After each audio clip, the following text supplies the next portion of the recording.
On va étudier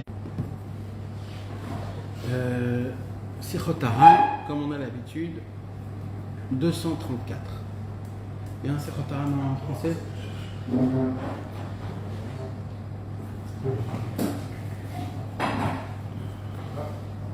Très bien. Resh Lamed Dalet 234. Ce qu'on va étudier aujourd'hui, Bezrat Hashem, c'est le dernier chapitre sur Hitbodedut. Et après, on va commencer à passer à des chapitres, à des paroles simples, des paroles au hasard, des paroles que Rabbi Nathan il se rappelait, qu'il avait parlé avec Rabbeinu sur des points spéciaux, sur des choses spéciales. Ouais, chaque fois une petite parole. Donc là, on va étudier le dernier paragraphe sur Hitbodedut. Et après, Bezrat Hashem, on commence à passer à plein de petits sujets très sympathiques. Donc, comme c'est le dernier sujet sur Hitbodedut, je voudrais qu'on fasse un petit sikkum obligatoire pour parler de Hitbodedut, de savoir comment ça a commencé, comment ça nous touche à nous, et comment on doit essayer de le prendre à notre manière aujourd'hui dans notre vie personnelle. Alors, avant qu'on commence, beaucoup de gens croient que Hitbodedut, c'est pas Rabbeinu qui l'a dévoilé. Hitbodedut, c'est plein de tzadikim avant qu'ils en ont parlé. Et c'est vrai. Rabbeinu, il n'a pas inventé Hitbodedut. Hitbodedut, c'est le premier où c'est écrit Hitbodedut, si je ne me trompe pas, c'est le fils du Rambam. Le fils du Rambam, il a écrit un livre qui s'appelle Amaspik Leovdei Hashem. Ce qu'il faut pour servir Dieu. Ce livre-là, malheureusement, la majorité a été perdue, mais il nous reste une petite quantité de ce livre. Et dans ce livre-là, il a un chapitre en entier sur Hitbodedut. C'est le premier qui parle de Hitbodedut. Et il s'appelait Rabbi Avraham, le fils du Rambam. Et Rabbi Avraham, le fils du Rambam, c'était le roche, c'était la tête de tous les tzadikim qui voulaient servir Hachem et complètement se déshabiller de ce monde. Vous savez, il y a plusieurs genres de Avodat Hashem. Dans une certaine façon d'Avodat Hashem, il y a la personne qui veut donner le guet à ce monde. Ça veut se détacher complètement. Ouais. De ne pas avoir aucun lien, aucun contact. Je ne parle pas extérieurement. Ça se peut que la personne, elle va acheter du lait à la Macolette, qu'elle va payer les impôts, Je ne parle pas de ça. Je parle intérieurement. Un homme qui s'en fout de l'actualité. Il ne sait pas c'est qui le président. Il connaît pas. Des personnes qui ils n'ont rien à part la spiritualité, à part Hachem, à part la Torah, à part le service divin et rien d'autre. L'homme agnène. Maintenant, pour faire partie de cette catégorie-là, c'est très compliqué parce que un homme, il est marié, il a des enfants, donc il est obligé de gérer ça en même temps qu'il a donné le guet à ce monde-ci. Le monde t'attire très c'est un travail qui est tout le temps un travail, mamash, chaque jour, chaque moment, c'est un travail, comment se détacher de ce monde et d'être totalement attaché à Kadosh Baruch Hu, et ça c'est un niveau. La Torah ne nous demande pas d'être comme ça, parce que c'est pas pour tout le monde, c'est pas donné à tout le monde, pas tout le monde peut le faire. Il y a des gens qui ont très envie de faire ça. Donc, ça, Kadosh Baruch Hu, s'il leur donne l'envie, c'est qu'il a des fois cette capacité ou cette force. C'est bien de le maintenir, de le garder. Mais il y a des gens qui même pas y réfléchissent à ça. Apparemment, ça leur appartient pas, c'est pas pour eux. Alors, Rabbi Avraham, le fils du Rambam, lui, c'était le tzaddik, le roche des tzaddikim, de ces gens-là, des gens qui ont donné le guet à ce monde. Et la première chose, il dit comment on fait ça avec Hitbodedut. Hitbodedut, le mot, c'est isolement. C'est isolé de quoi? De ce monde-ci. Il dit, le Rabbi Avraham, le fils du Rambam, celui qui fait Hitbodedut, il n'existe pas aucune bonté qui existe dans le monde qu'il ne peut pas avoir. Il n'existe pas aucune sainteté qu'il ne peut avoir. Il n'existe pas aucune perception divine qu'il ne peut pas avoir. Il n'existe pas aucun ce qu'on appelle le tov, dans ce monde-ci qu'on ne peut pas avoir par rapport avec l'Hitbodedut. On peut pas, ça n'existe pas. Tout tu peux avoir Hitbodedut. Ça ressemble à quoi? Il dit Rabbi Avraham, c'est comme les clés, tu sais, les clés où ils ouvrent toutes les clés. Ouais. Tu sais, dans les écoles. Le patron de l'école, il a la clé qui ouvre toutes les portes. Hitbodedut, c'est la clé qui ouvre toutes les portes. Alors nous, on a un problème comme ça. Alors on veut avoir une solution sur ce problème. Alors on vient chez le tzaddik, on dit bon, j'ai un problème pour les enfants. Alors il dit ok, Hitbodedut. Après il dit bon, maintenant j'ai un autre problème, c'est pour la personne. Il dit bah, Hitbodedut. Après il dit j'ai un autre problème, c'est avec ma femme Shalom Beit. Hitbodedut. Et j'ai un autre problème pour la santé. Hitbodedut. Et là tu viens et tu te dis mais il n'a rien à me dire, ça veut dire il n'y a que ça. Mais ce que tu ne comprends pas, c'est ça ce qu'il veut dire Rabbeinu. Ce que tu ne comprends pas, c'est que c'est la clé qui ouvre toutes les portes. Toutes les portes. Hitbodedut, il y a tout. Plus que ça. Rabbeinu, il nous apprend. Alors je viens à m'expliquer comment ça se fait que Rabbeinu, quand on parle d'Hitbodedut, toujours on pense à Rabbeinu. Par exemple, si on prend le Chafetz Chaim, il est niftar il y a à peu près 100 ans, 120 ans. Le Chafetz Chaim, il a un livre qui s'appelle Likutei Amarim. Likutei Amarim, c'est son fils, Rabbi Tzvi HaKohen, il a écrit des paroles qu'il a entendues de son père. Dans ce livre Likutei Amarim, le Chafetz Chaim, il dit celui qui ne fait pas Hitbodedut, au moins une fois par semaine, il dit il faut faire tous les jours Hitbodedut.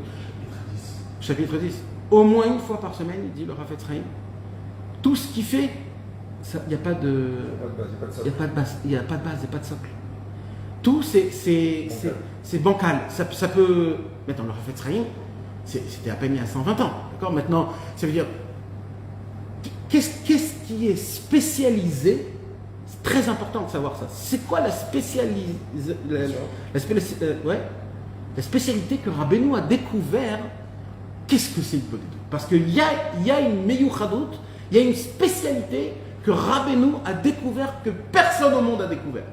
C'est pour ça que c'est rattaché à Rabbeinu. Eh oui, c'est pour ça qu'à chaque fois qu'on parle de Hitbodedut, tout le monde, David Ameller, les Avot HaKadoshim, Adam Arishon il a écrit. Il est parti 130 ans, il a fait 130 ans d'Hitbodedut après qu'il a voté. Donc c'est pourquoi Rabbeinu, alors écoutez, c'est un chidouche qui est énorme. Et ça, c'est pas ça. La première fois où Rabbi Nathan, il a vu Rabbi Nachman de Breslev, c'était le mois de Elul. C'était un petit peu avant de Rosh Hashanah, la semaine de Rosh Hashanah. Et Rabbeinu, il a parlé avec Rabbi Nathan, et Bevadaï, la conversation entre le maître et l'élève ultime, qu'il n'y a jamais eu un maître et il n'y a jamais eu un élève pareil. Dans toute l'humanité, dans tout le judaïsme, il n'y a jamais eu un élève comme Rabbi Nathan, il n'y a jamais eu un maître comme Rabbeinu, et eux deux ensemble, ils fusionnent, c'est inimaginable de...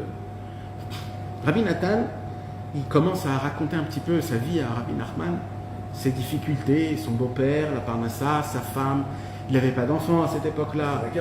Et ouais, c'était une période qui était très... Maintenant, son beau-père voulait lui donner la rabbanout. Vous savez que son beau-père, c'était le rav de plus de 70 contrées, villages. À l'époque, les villages, c'était des villages remplis. D'être un rav à l'époque, c'était pas comme aujourd'hui, très vite, très simple. On parle d'à l'époque où il y avait Rabbi Levi Yitzhak de Berdichov, il y avait tous les géants. Donc, pour être rav à cette époque, c'était pas... Maintenant, le beau-père de Rabbi Nathan, Rabbi David Tzvi Agadol, lui, il était rav sur 70 comtés. Et il voulait donner ça à Rabbi Nathan. Donc Rabbi Nathan, il avait sur ses épaules une acharayut très très grande. On attendait de lui beaucoup. Et en plein milieu de sa vie, il y a Rabbeinu qui vient, qui se manifeste. Et là, Rabbi Nathan, il commence à raconter sa vie. Et Rabbeinu, il a dit, viens, on sort dehors, comme un ami. Il sort dehors et Rabbeinu, en marchant, Rabbeinu, il entend tout ce que Rabbi Nathan, comment c'est difficile, comment c'est dur, etc., etc. Et là, il se passe quoi? Rabbeinu, il lui met sa main comme ça. Et là, il lui dit une parole. Que cette parole va changer toute la vie de Rabbi Nathan. Mais pas juste la vie de Rabbi Nathan. Ça va changer le monde. La vision du monde. Pourquoi tu ne parlerais pas à Hachem comme on parle à un vrai ami? Où on peut tout lui dire. Rabbi Nathan, il dit, j'ai entendu le mot, je suis rentré chez moi, et là, j'ai tilté. Là, j'ai compris un chidouche comme il n'y a jamais eu au monde. C'est quoi? Si maintenant, je te mets toi devant la reine d'Angleterre, et je te dis, la reine d'Angleterre, elle peut te donner tout ce que tu veux. Juste assis-toi à côté d'elle et parle-lui. Même si tu vas préparer ton discours, même si tu vas l'étudier, même si tu vas prendre conseil des copains, des amis, le fait que tu te tiens dans le palais royal d'Angleterre et devant la reine avec ses sujets, tu vas trembler. Tu vas être...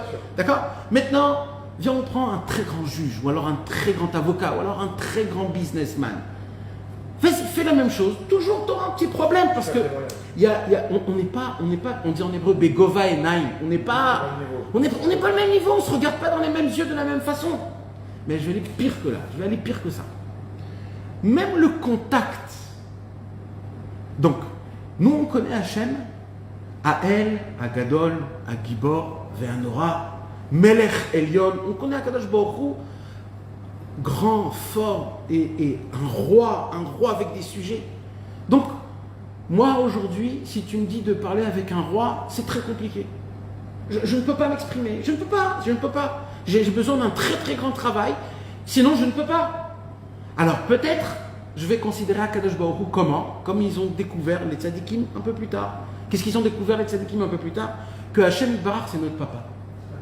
C'est qui nous a découvert ça? C'est Rabbi Akiva. Rabbi Akiva, vous savez, c'est lui qui a écrit ce qu'on dit pendant le mois de Elul et Aseret Yemei Teshuvah, Avinu Malkenu, Chatanu Lefanecha, Avinu Malkenu. C'est qui a écrit cette prière-là?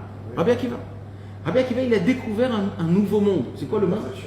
C'est Avinu. T'es notre père. T'es notre père, notre roi, mais t'es notre père aussi. Donc là, je m'adresse à toi comme ton père, comme mon père à moi. Donc c'est un niveau encore... Mais Rabbeinu, il est venu à la fin de tous les temps et il a vu dans ses yeux que même le contact qu'on a avec notre papa, il n'est pas bon. Mais mec, il n'est pas bon. Nos parents, les pauvres, c'est pas de leur faute. C'est parce que le monde, il a fait comme ça. Mais combien on fait de gaffes avec nos enfants? Combien nos parents font des gaffes avec nous? On a été, on dit en hébreu, sroutim, on a été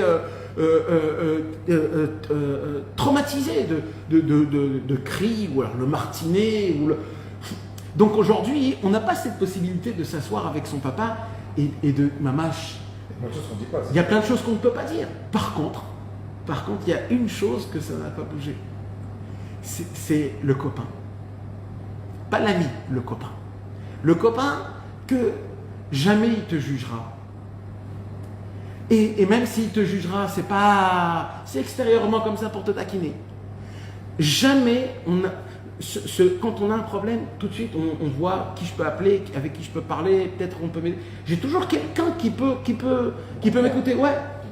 Des fois ça peut pas être toujours le même. Des fois c'est en fonction des sujets. Il y a un copain pour ça. Mais ce contexte-là, de parler avec un copain, vous allez voir qu'il n'a pas bougé. Rabbeinu, quand il a dit à Rabbi Nathan, peut-être parlerais-tu à Hachem comme un bon ami, il a ouvert une fenêtre qui était fermée tout le temps. C'est quoi? C'est qu'il y a une possibilité de parler avec Hachem comme un chaver. De lui dire, Hachem, je suis énervé, je ne comprends pas. Pourquoi? Il dit Rabbeinu. Pourquoi normalement c'est interdit normalement de parler à Hachem comme un chaver. Normalement tu ne peux pas. Il y a le respect, et c'est Akadosh Baruch Hu, alors oui, mais Vadaï, dans la Mida, on doit garder tout comme il faut. Dans la Tfila, dans les Kivret Tzadikim, on doit toujours garder un langage qui soit respectueux et je ne peux pas trop me lâcher. Mais le moment où Akadosh Baruch Rabbeinu, il nous impose et il nous dit, on est obligé tous les jours, d'essayer d'arrêter le train de la vie et de faire stop. Et vous savez, c'est quoi Igbo des doutes, mes amis, en un seul mot? Igbo des doutes, c'est maintenant, je me tourne vers Dieu. La pnia. La pnia, comment se tourner devant Hachem? Le fait que je lève mes yeux et je dis Hachem, maintenant, c'est à toi que je parle. Maintenant, c'est à toi que je m'adresse. Je ne veux pas m'adresser à personne, parce que je sais que de personne je peux recevoir. Et juste ça, ça veut dire que tu parles pas, que tu cries pas. Je ne sais pas, quoi que tu fasses, il y a des doutes, c'est je m'adresse à Hachem. Le fait que j'arrête tout, et je commence à me regarder à moi. Maintenant, écoutez bien ce que je vais vous dire, c'est très important. La première question que je dois me poser normalement dans l'Hitbodedut des doutes, c'est quoi? C'est, est-ce que je suis proche de Dieu? C'est la première question qu'il faut se poser. Est-ce que je suis proche de Dieu? Est-ce que j'ai fait quelque chose pour ça? Est-ce que je me suis éloigné de lui? Est-ce que Dieu est proche de moi ou est-ce que moi je suis proche de lui? Alors, c'est ça la question en vérité. Alors, moi, je pose une question tout de suite directement, proche de Dieu. Mais Dieu, il est partout. Alors, proche de quoi? Alors, ça veut dire quoi, proche de Dieu? En vérité, et ça, ça, mes amis, c'est une clé pour comprendre plein de choses, parce que c'est écrit des centaines de fois, Litkarev Lachem, Litkarev Lachem. Ça veut dire quoi? Alors, écoutez bien ce que ça veut dire. Vous voulez, en vérité, Hachem, il est proche de nous, le plus proche possible. Il n'y a pas plus proche que Hachem. Mais vous savez, c'est quoi notre problème? C'est qu'on ne le ressent pas. D'être proche d'Hachem, ça veut dire de ressentir que Dieu, il est proche de moi. Dans la moudaout, c'est-à-dire dans ta conscience, d'être conscient combien il est proche de toi. Maintenant, d'où je dis ça, moi? Je dis ça directement d'une Gemara. La Gemara, elle nous raconte, il y avait un grand sadique qui s'appelait Abba Oumna. Abba Oumna, la Gemara, elle nous raconte sur lui que tous les jours, il recevait une drishat shalom. Comment on dit une drishat shalom?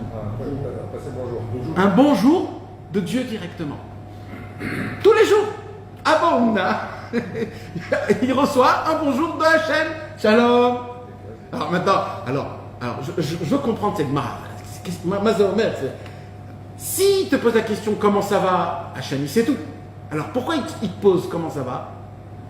C'est quoi la raison que tu poses quand quelqu'un me dit? C'est parce que, en fait, je suis mitanienne. C'est-à-dire, je m'intéresse à toi. Tu es important à moi, à mes yeux. Tu es très précieux pour moi. Je veux savoir. Pas parce que je ne sais pas. Je veux t'entendre. Je veux que tu saches que moi, tu m'intéresses. Que je t'aime. Que tu es important à mes yeux. Alors Hachem, tellement il aimait Abba Oumna, tous les jours, il lui donnait un bonjour. Maintenant, c'est pas parce qu'il voulait savoir si c'est un bonjour ou pas un bonjour, si ça va ou si ça va pas. C'était pour lui faire montrer en vérité. Regarde combien tu es important à mes yeux, tu es proche de moi. Maintenant, écoutez bien. C'est quoi le bonjour? Alors, c'est quoi le bonjour? On n'entend pas Hachem parler. Alors, c'est quoi le bonjour? Alors, c'est la question que les Rishonim ils posent la question. De quoi on parle? C'était quoi cette conversation? Qu'est-ce qu'il entendait? Qu'est-ce qu'il entendait et qu'est-ce qu'il répondait? La Gemara ne nous dit pas. Et j'ai entendu une explication d'un Chassid Breslev très ancien, une explication exceptionnelle. J'ai jamais entendu une aussi belle parole comme ça, qui est basée apparemment sur Rabbi Nathan.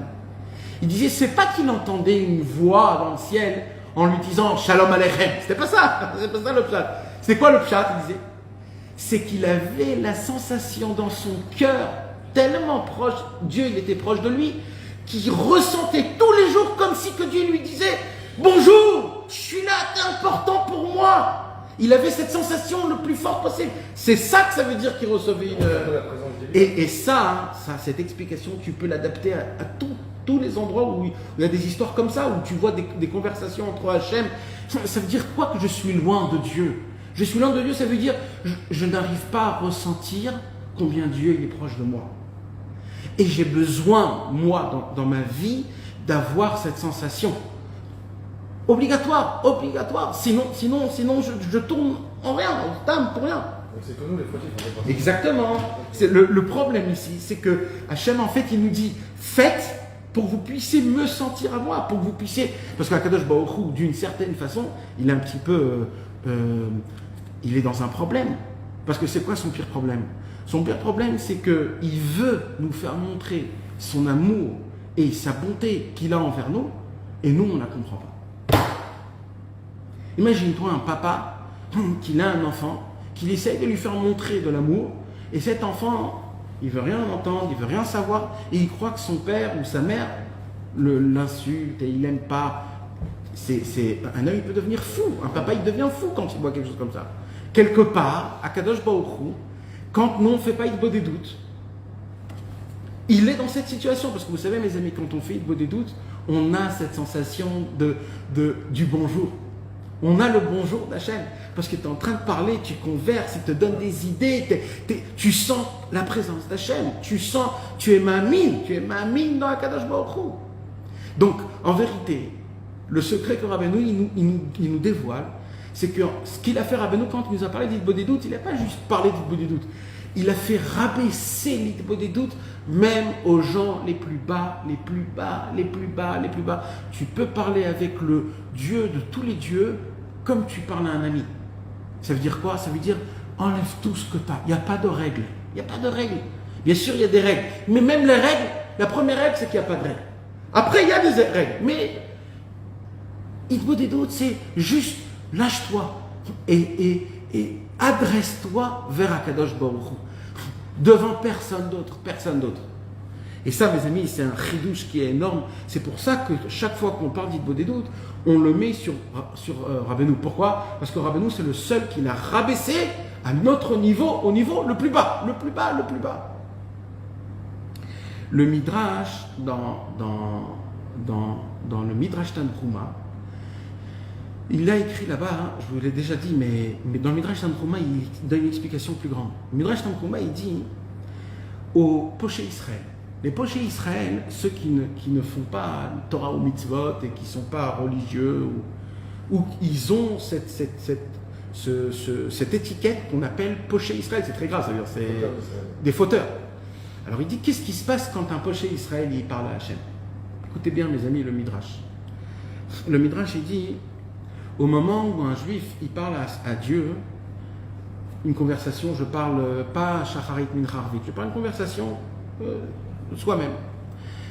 À ce moment-là même, Dieu, il a créé des anges qui sont spécialisés pour prendre les prières du même Israël et les amener là où ils doivent être. Il a spécialisé des anges très spéciaux, très grands, très forts, très puissants. Le premier qui a commencé à prier Hachem, c'était Ishmaël. Ishmaël, qui était un rachat. C'était un rachat, il a prié Hachem. Un rachat comme Ishmaël, c'est quelque chose quand même. Et qu'est-ce qu'il y a écrit dans Ishmaël? Dans le Midrash, il raconte que l'ange qui était fait pour prendre le tfilot, il est descendu et il vient pour attraper la prière de Ishmaël et il voit qu'il n'a même pas le droit de la toucher. Tellement elle est puissante, il ne peut même pas la prendre, il ne peut même pas la toucher, il ne peut rien faire avec. Alors il monte chez Hachem, il dit Hachem, je peux pas faire ce qu'il faut faire. Je peux même pas toucher une prière qui sort de la bouche de quelqu'un, le petit homme, un homme qui est la création la plus basse, la plus rustre, la plus horrible, la plus humaine possible qu'il y a dans le monde, qui parle à quelque chose de plus spirituel possible, au Dieu de tous les dieux. Il n'y a pas plus puissant que ça. Et même l'ange qui a été fait, banni pour prendre la prière, il n'arrive pas à prendre. Ça l'électrocute. Trop puissant. Alors Akadosh Baruch Hu, il dit, c'est ton travail. C'est ton travail. Trouve une solution. Et qu'est-ce qu'il fait l'ange alors? L'ange, il dit, écoute, il parle à la prière, il dit, je vais prendre cette prière et je vais la former en couronne. Et je vais jurer la couronne qu'elle aille là où elle doit y aller. Parce que même moi, je ne sais pas où elles vont les tfilotes. Et le Midrash dit, et comme ça se passe à chaque fois qu'un juif il prie Hachem, même les anges n'ont pas le droit de la toucher tellement elle est puissante. Sur chaque prière, il y a un ange qui vient, qui oblige la prière par une shvoua, c'est-à-dire par un serment, de monter là où elle sait. Parce que même l'ange ne sait pas. Et pourtant, on dit qu'on n'est pas bénien, on va dire que là, il n'est pas fait bénien. Oui, alors c'est quoi la question? Alors, c'est pas dans tous les cas que la fila est non, alors ce qui se passe, c'est que quand un homme il prie, alors il y a plusieurs niveaux. Alors on va parler de ça. C'était un petit peu ce qu'on va. Une des raisons pour laquelle malheureusement on tombe dans le désespoir et qu'on n'arrive pas à prendre au sérieux le inyan de la tfila et de Hitbodedut tous les jours comme il faut. Pourquoi? Parce qu'il faut être un imbécile quand on entend des paroles pareilles. Il faut être un imbécile pour ne pas appliquer Hitbodedut. Je vais mentionner un autre midrash. Encore plus, après j'arrive à la réponse. Il y a un midrash sur les Tehillim. D'accord? Dans les Tehillim, il y a écrit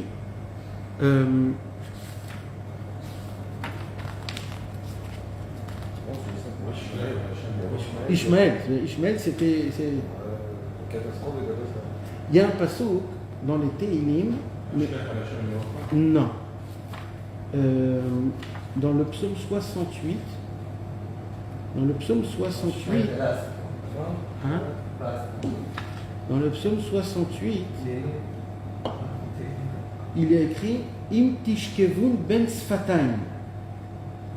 Le Midrash sur le Tehillim, il dit comme ça.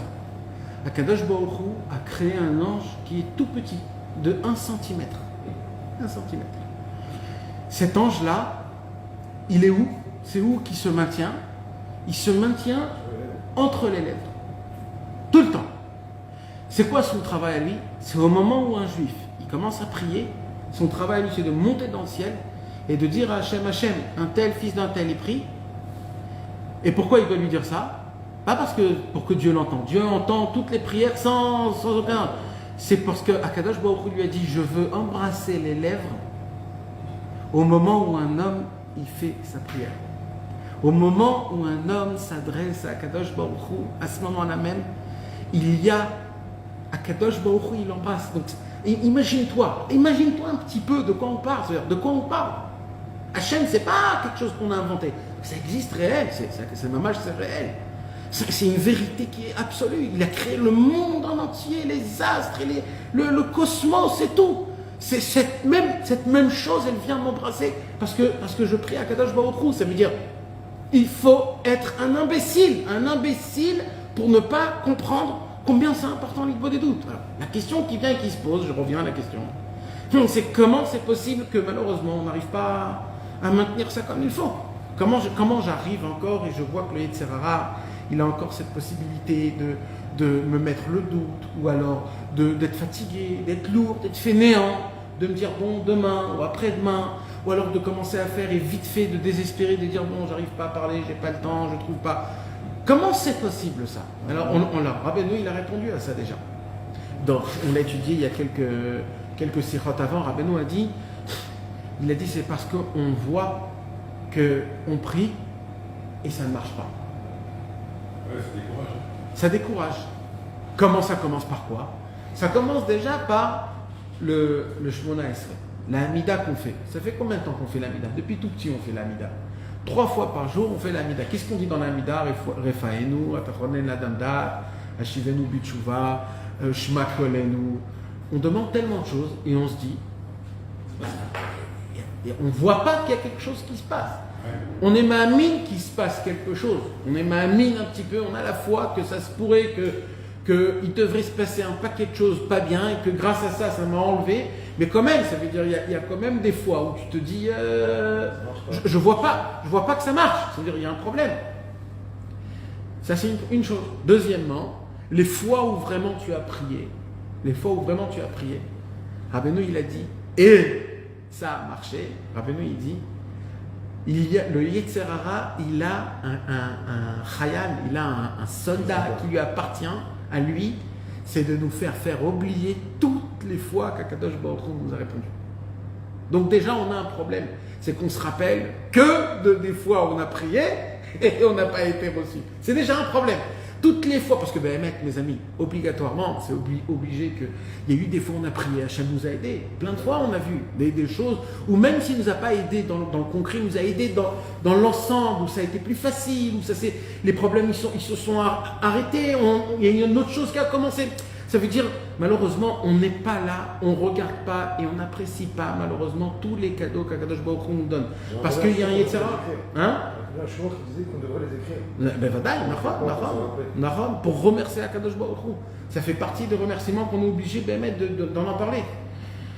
Et de raconter aux amis, Saprou Bagoim Kevodo, il y a écrit. Saprou Bagoim Kevodo, raconter dans le monde le Kavod d'Hachem, comment il était là, comment il était avec toi, comment il t'a aidé, comment il t'a. Mais, mes amis, ce qui se passe, c'est une autre chose. Il dit Rabbi Nachman de Breslev, vous avez raison de penser comme ça, parce que quand on ressent qu'on n'est pas entendu, alors on arrête de prier.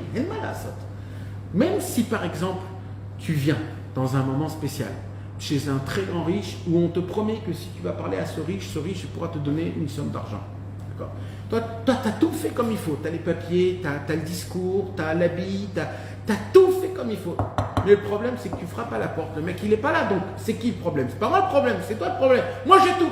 J'ai les feuilles, j'ai tout ce qu'il faut. Mais je frappe, il n'y a pas. Maintenant, imaginez-vous, Bémet, je vous pose vraiment la question. Imaginez-vous, je suis à côté de vous, je vous dis, tu sais, il est dans la maison. Il ne t'ouvre pas, mais il est dans la maison. Qu'est-ce que vous faites? Je lâche pas, je tape, retape. Tu retapes. Moi, j'ai honte. Hein? Il ne veut pas mourir, j'ai honte. T'as honte maintenant. Mais si tu serais dans le besoin à mourir, en te disant, j'ai besoin de cet argent, et c'est plus fort que la honte. Ah, c'est la personne imprévue. Parce que tu te dis, moi, je ne peux pas rentrer chez moi avec les mains dans les poches. Je peux pas, j'ai besoin de cet argent. Tant qu'on se dit qu'on peut avoir une autre solution, alors... Voilà, au moment où tu te dis qu'il y a une autre solution, tu perds la tfila. La tfila, c'est que quand tu le mets, quand tu ne sais plus quoi faire. Rabbeinu, il dit lama. Tout, tu peux. C'est comme par exemple les gens, ils aiment, ça aussi c'est un des élèves du Baal Shem Tov qui a dit. Il a dit, un des élèves du Baal Shem Tov, et Baor de Mejipouj, il a dit les gens, ils aiment être les amis de grands sages, de docteurs, de grandes personnes riches, des personnes importantes. Il dit, mais pourquoi être les amis à eux quand eux, ils prennent toute leur grandeur de Dieu, soit l'ami de Dieu directement? La source. Tu es à la source. Mais Bémet, c'est la source. Vous savez, il y a l'évad et l'évado. Il y a l'évad et l'évado. Vous savez, c'est quoi la différence entre l'évad et l'évado? Il y a écrit dans la Gemara, c'est pas bien du tout d'être seul. Pas bien du tout d'être seul. L'otov et yot à Adam, l'évado. Maintenant, moi je me dis, attends. Tout le lien de Bodédout, c'est l'évad. Rabbeinu, il a dit, Echadaya Avraham, il faut être seul comme Avraham. Alors comment Alors il y a un digdouk, il y a une précision entre l'évado et l'évad. C'est quoi en français? C'est seul et tout seul. C'est quel qui est seul, c'est quel qui est tout seul? Alors, tout seul, c'est quand tu es tout seul sans Hachem. C'est quoi, les vados? Ça, c'est l'évado. Parce qu'il n'y a que Hachem qui est les vados. En od milvado. Il n'y a que lui qui est seul. Mais toi, quand tu crois que tu es seul, il dira, ben non. Et sans Hachem, ça, en tov et yot adam levado. Tu prends pour Hachem, c'est Naron. Par contre, il dira, ben non. Par contre, le mot Bodédout vient du mot levad, badad, levad. Levad, d'être seul avec Hachem, il n'y a pas meilleur que ça au monde. Quand tu es avec Hachem, d'être seul avec Hachem, c'est ça le top. Mais d'être seul en croyant qu'Hachem, il n'est pas avec toi, comme on vient d'expliquer tout à l'heure, il n'y a pas plus grave que ça au monde. C'est Rabbi Nathan. Rabbi Nathan, avec Rabbi Baruch, c'est une... Donc, mais c'est important de savoir cette chose-là. C'est quoi? D'être seul ou d'être pas seul? C'est quoi la sensation que je dois avoir? Quoi? Je dois être toujours isolé, je dois être... C'est pour ça aussi le mot Bodédout, c'est-à-dire aussi isolé. C'est-à-dire quoi isolé? C'est pas que tu es tout seul, tu t'isoles de quelque chose, mais tu n'es pas tout seul. Tu t'isoles de quelque chose, mais tu es avec Hachem, tu es avec les tzadikim, tu es avec la Torah, les Neshamot, tous ils sont là à côté de toi. Donc Rabbeinu, il nous a... Non mais en vérité, en une heure, on ne peut pas parler de Bodédout, ni en 10 ans, on ne peut pas parler de ce que c'est Bodédout. Bodédout, mes amis, si on ne le vit pas, on ne peut même pas en parler à quelqu'un d'autre. On ne peut même pas en parler à quelqu'un d'autre. Parce que quand toi-même tu vas faire Bodédout, tu marches pour aller dans une forêt, ou dans le bord de la mer, ou quelque part isolé. Même la marche, le fait de te conditionner une heure, le fait de t'organiser. La préparation. Dans Sefer Hamidot, il y a écrit la préparation elle est plus forte que la chose en elle-même, que la mitzvah en elle-même. Imagine-toi. Tout le fait, comment tu te conditionnes. Et tu arrives, sauf t'arrives. Allez, t'as tout cassé, les méniotes, t'as tout fait. T'arrives, tu t'assois ou t'es debout. Et là, il y a un blanc. Je commence par quoi? Par quoi? Bon, et apparemment, il faut dire merci. Et là, tu dis, sur quoi je vais dire merci? Merci de quoi? Merci. Alors, je sais qu'il y a plein de choses que je dois dire merci. Mais je ne vais pas jouer le clown devant Hachem. Je suis pas mal et j'ai pas le leçon. Exactement. Je dis Hachem, oui, je dois te dire merci. Mais tu veux savoir ma sensation actuelle. Je ne suis pas au mode merci. Rabbeinu te dit, t'inquiète pas. Hachem, c'est ton ami. Tu veux râler, râle, c'est le moment. Au moins, tu sais le faire à qui il faut faire. Au moins, tu sais à qui il faut s'adresser. C'est tout. Maintenant, il vient Rabbeinu et il nous apprend un chidouche. Donc, c'est quoi où il veut en venir, Rabbeinu? Rabbeinu, il vient et il dit, donc, pourquoi on ne le fait pas? Pourquoi on ne le fait pas? Il dit, Rabbeinu, on ne le fait pas parce qu'on a été déçus, pour lequel on n'a pas vu qu'on a été répondu. Mais moi, je voudrais casser cette pensée-là. Alors, non, mais c'est pas du courage qu'il faut avoir. C'est du émet. Moi, je vais te dire ce que je me dis à moi-même. D'accord? C'est quoi notre problème? Vous savez, c'est quoi notre problème? C'est qu'on croit savoir comment avoir une vie bonne. On s'est créé un mode de vie on s'est dit, c'est ça une bonne vie. Et maintenant, en fonction de ça, tu vas tout demander à Hachem en fonction de ton film que tu t'es fait. Mais Hachem, il te dit, mais c'est très grave si je te donne ce que tu veux. C'est hyper grave même. Tu veux que je te donne, tu veux que je te donne des gifles, tu veux que je te casse en deux, tu veux que je te donne... Si je te donne de l'argent, tu sais qui tu vas devenir? Tu vas devenir un égoïste, tu vas penser qu'à toi, tu vas mentir, tu vas garder l'argent pour toi. Moi, je veux pas que tu sois comme ça. Donc, je te donne ce que tu as besoin. Alors oui... Non, alors je sais pas, je suis pas Dieu pour expliquer tout.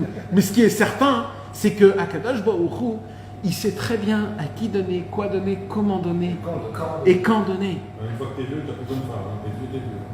Tu as besoin une fois que tu es jeune de faire des enfants. Tu sais, on est à la. Tu sais, aujourd'hui, je vais te dire quelque chose. On est à la fin des temps. Les règles, même dans la Torah, c'est pas qu'ils changent. C'est que ils ont une autre façon d'être vus, d'être expliqués, d'être perçus. Et je vais te dire en l'argot, il n'y a plus de règles. Mais non, parce qu'on est à la fin de la marmite. Tu sais, quand tu cuis quelque chose, alors à la fin, c'est un peu brûlé. Alors on ne prend jamais de la fin. Tu veux toujours prendre en haut parce que c'est pas brûlé. Tu sais, nous, on est le noir qui est collé. Non, mais mamache, je rigole pas. On est le noir qui est collé à la marmite, qui ne veut pas sortir de la marmite. La marmite, c'est ce monde. On croit encore qu'on est un super bon plat et qu'on va se désirer. On est complètement brûlé, cramé, pourri, ça sent mauvais. Je suis pas bon du tout, pas bon du tout. Il y a des problèmes avec des gens qui n'arrivent pas à se marier. Même que des fois, ça peut être très longtemps. Des personnes déjà même âgées. Ça se pourrait qu'il y a des gens aussi qui se marient qui n'ont pas d'enfants. Il y a des gens qui n'ont pas de parnassa. Il y a des gens qui veulent devenir juifs, qui n'arrivent pas à devenir juifs. Il y a des gens qui essayent d'être des tzadikim. Toi, c'est un problème X, mais il y a des autres problèmes, par exemple, où un homme, ça fait 30 ans qu'il essaye de devenir un tzadik, qui se prend en main, qui prie à Hachem, et on lui donne pas des coups. On le massacre spirituellement. Tu sais ce que c'est un massacre spirituel? Tous les jours, il se bat, et tous les jours, il se réveille, il se met à pied, il se dit aujourd'hui, je vais devenir un tzaddik. Et tous les jours, il se prend un uppercut, il tombe, c'est fini. Le combat est fini. Tu sais, qu'est-ce qui arrive à un homme comme ça après 30 ans, 40 ans? Il devient fou. Mais attends, on devient fou. On devient malade. Mais un homme qui n'abandonne pas parce qu'il a Rabbeinu, c'est ce qu'il devient. Il devient fou. Parce que il tombe, il doit se remettre. Il retombe. On lui prouve qu'il n'est pas fait pour. On lui prouve qu'il n'est pas là. On lui prouve que c'est un nul. On lui prouve que c'est un puant. Et lui, il doit se dire, je mets tout ça de côté. Je me prends en main. Je reprends dès le début. À Kol Besséder. Et encore. Ça, je vais vous dire quelque chose. Ça n'existait pas ce genre de problème à l'époque. Où on se mariait pas. Où il y avait des problèmes. Les problèmes des enfants. Vous n'avez pas encore, vous, des enfants de l'âge imbécile de 17 ans et 15 ans et tout ça. Mais tous les enfants dans le monde Haredi, dans les religieux, pas religieux, comment ils tournent en racaille, comment ils tombent. Des enfants qui sont nés Bigdoucha, Betahara, avec des pensées d'Oshot, qu'ils ont dû manger cachère toute leur vie, qu'ils n'ont jamais vu quelque chose de mauvais, ils n'ont jamais entendu une voix de femme, ils ont jamais vu des films. Et tu vois que c'est même, il tourne complètement, il coupe les péotes, il fume de la drogue, il tourne dehors.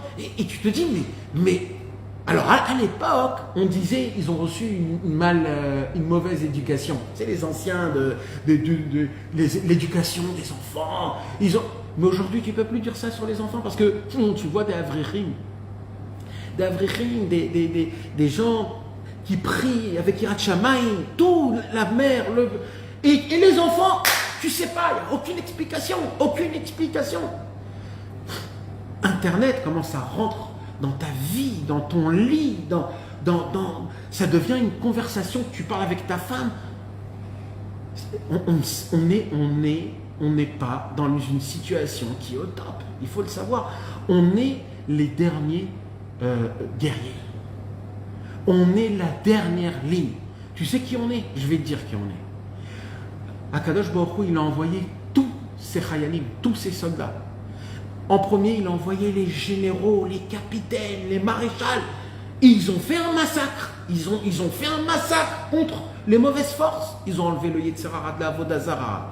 Ils ont créé toutes les halachot, toute la Torah chez BLP, un judaïsme gigantesque avec la Torah énorme. Mais ils sont partis. Après, ils sont venus des soldats, des petits caporals, des petits... Eux aussi, ils se sont battus. Mais le problème, c'est que la guerre continue. Elle ne veut pas s'arrêter, la guerre. Il y a encore et encore des combats. Et en fin de compte, il reste qui? Il reste les imbéciles, les petits... Ceux qui ne voulaient pas aller à la guerre. Tu sais, comme en Russie. En Russie, il y a les mecs qui se sont barrés en premier. 3 millions, ils se sont barrés. Et il y a les mecs qui pouvaient, ils sont restés. Vous savez qui on est, nous? On est ces vieux-là, ces vieux et ces jeunes. On est là, on veut toute la journée dormir, on veut toute la journée bouffer, vacances, on veut que de la sensation, que dépenser de l'argent, voir des films. On veut rien foutre de la journée et on veut tout recevoir aussi. Et on veut être des tzadikim en même temps. Et c'est qui qu'on envoie à l'armée, à la guerre? C'est ces mecs-là. Et toi, tu veux que ça soit comme il faut? Tu as raison que normalement, c'est pas normal ça. Un homme, il doit avoir ce qu'il doit avoir, le minimum. Mais si tout le monde fait ça, je veux bien, mais quand tu vois que 99% ils sont mariés, 99% ils sont en bonne santé. De quoi tu me parles? Là, c'est faux complètement. Là, si tu veux, on va faire un petit tour, si tu veux. Fais un tour avec moi, un petit peu. Un jour, une seule journée, 24 heures. Je vais te faire montrer c'est quoi ce 100% que tu me parles. Il n'y a personne aujourd'hui. Personne. On a tous des galères. Rien ne va dans la normalité. Tu sais c'est quoi qui va dans la normalité? C'est quand tu roules, quand tu n'es pas droit, quand tu n'es pas un homme honnête. Quand tu n'es pas honnête, quand tu es un menteur, un voleur, là ça marche. Tu sais pourquoi ça marche? Parce que ce monde, il est menteur, il est rouleur. Donc, tu veux réussir dans un... Sois comme lui. Et plus tu seras un menteur, un voleur, plus tu auras de l'argent et tu seras connu, respecté et important. C'est pour ça que moi, quand on parle de grands tzadikim aujourd'hui, moi, ça me fait rien. Parce que moi, je me dis, ils sont connus dans quel monde, ces tzadikim-là? Dans un monde comme ça? Dans un monde où c'est le menteur qui est le patron? Où c'est le rouleur qui est le patron? Dans un monde pareil, moi, ça me fait rien quand on dit, lui, c'est le Gdolador et lui, c'est le Gdolador. Moi, faites-moi montrer un tzaddik qu'on parle beaucoup contre lui. Qu'il n'est pas reçu dans ce monde-ci. Qu'on dit que ses paroles, ils ne sont pas comme il faut. Un mec comme ça, là, je me pose des questions. Là, je me dis, oulala, peut-être il y a un truc là. Quand Rabbeinu, il a parlé, quand Rabbeinu, il a commencé à dévoiler ses paroles, et qu'il a commencé à raconter les Sipurim Massiot, ils l'ont pris pour un fou. Ils ont dit, mais c'est qui ce mec? Il a à peine 30 ans. Tous les tzadikim là de Mourim, ils étaient vieux, 60, 70, 80, 90. C'est qui ce mec de 30 ans qui dit, j'ai tué le Yetzer Hara à 20 ans? C'est qui dit, j'ai la réparation du Gamabrit? Tu lui dis, psaume, c'est terminé, je le jure devant Sefer Torah, devant deux témoins. Mais qui tu es, d'où tu sors? Comment tu t'avances? Tu peux lire, s'il te plaît, la Sira 185 du Sirot Haran? Je pose une petite parenthèse, une petite question. Tu disais tout à l'heure, qui dit qu'on doit recevoir, qui dit que c'est bon pour moi? Donc quand je dois demander quelque chose, par exemple aujourd'hui je suis en train de demander par exemple, ça fait 2 ans que je cherche une maison pour déménager parce que j'ai sorti la maison. Je ne sais pas comment demander. Mais je n'ose pas dire Dieu, fais-moi avoir une maison. Alors, est-ce que c'est plutôt dans le sens Dieu, si c'est bon pour moi, fais-moi trouver le bon truc, sinon tu vois, comment formuler les demandes? On va trouver une belle maison, une belle femme. Non, mais est-ce que je dois demander en mode route pas, genre je veux ça, et même si c'est pas bon pour moi, quoi. Non, il faut avoir une tenue quand tu demandes. C'est-à-dire comment? Je vais t'expliquer. Je vais te raconter une histoire avec Rabbi Israël Cordonneur. Je l'ai déjà raconté. Rabbi Israël Cordonneur, il était dans l'hiver ukrainien. L'hiver ukrainien, c'est un hiver très compliqué. Et Rabbi Israël Cordonneur, quand il habitait là-bas en Ukraine, il était très très pauvre. Et il n'avait pas de manteau. Donc, quand tu n'as pas de manteau en hiver ukrainien, en plus pour un chassid Breslev qui fait le bodé doute la nuit dans la forêt, tu es dans un vrai pétrin.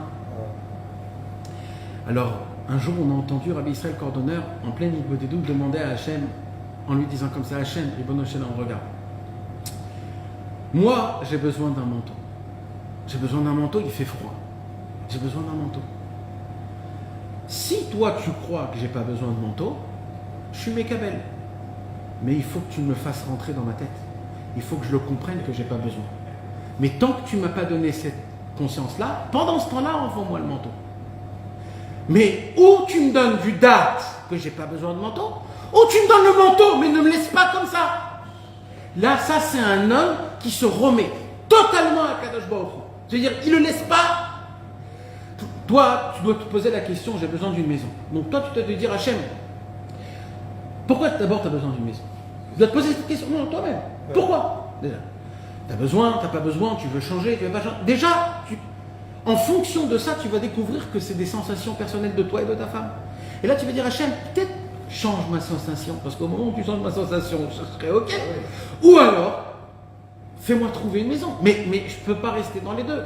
Peut-être je dois apprendre quelque chose de la situation que je suis entre les deux, quelque chose. Alors fais-moi apprendre cette chose-là, Hachem. Donne-moi de la force, donne-moi de la émouna, donne-moi du courage. Aussi, quand on demande à Hachem, normalement, il faut demander d'arrêter complètement le problème. J'ai un problème, Hachem, enlève-moi ce problème. Mais il y a une prière plus forte que ça. Plus forte que ça. C'est quoi? Pas dire Hachem, enlève-moi le problème.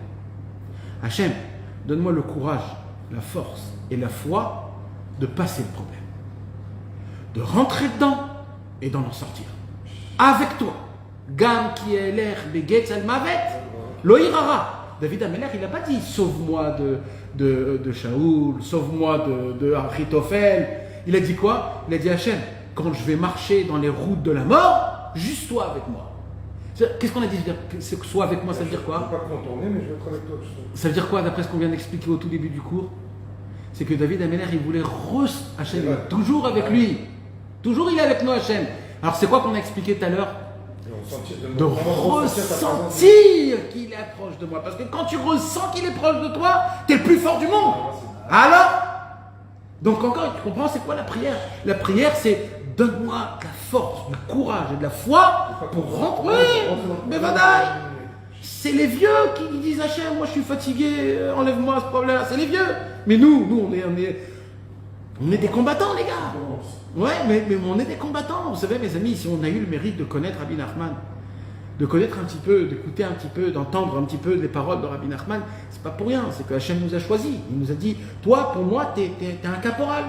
Un autre qui ne connaît pas, il ne peut pas être un caporal, il ne peut pas lui rien faire. Alors on le laisse de côté. Mais vous avez des connaissances, vous êtes obligé de savoir que vous faites partie de l'armée de Rabbeinu. Rabbeinu, c'est lui le patron, il envoie.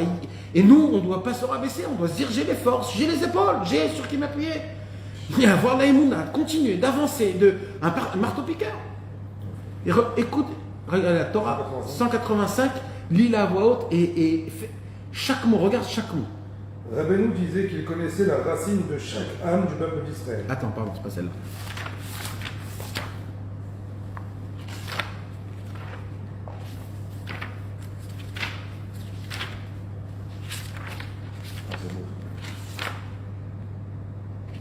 Ça sera je la maison. 185, t'as lu? Ouais. Si tu ne veux pas changer, il faut mettre dans la tête d'être bien à la je Mais une femme, je ne peux pas dire. Si je ne dois pas avoir faim, alors moi que je suis dans cette emploi avec une femme. Ah.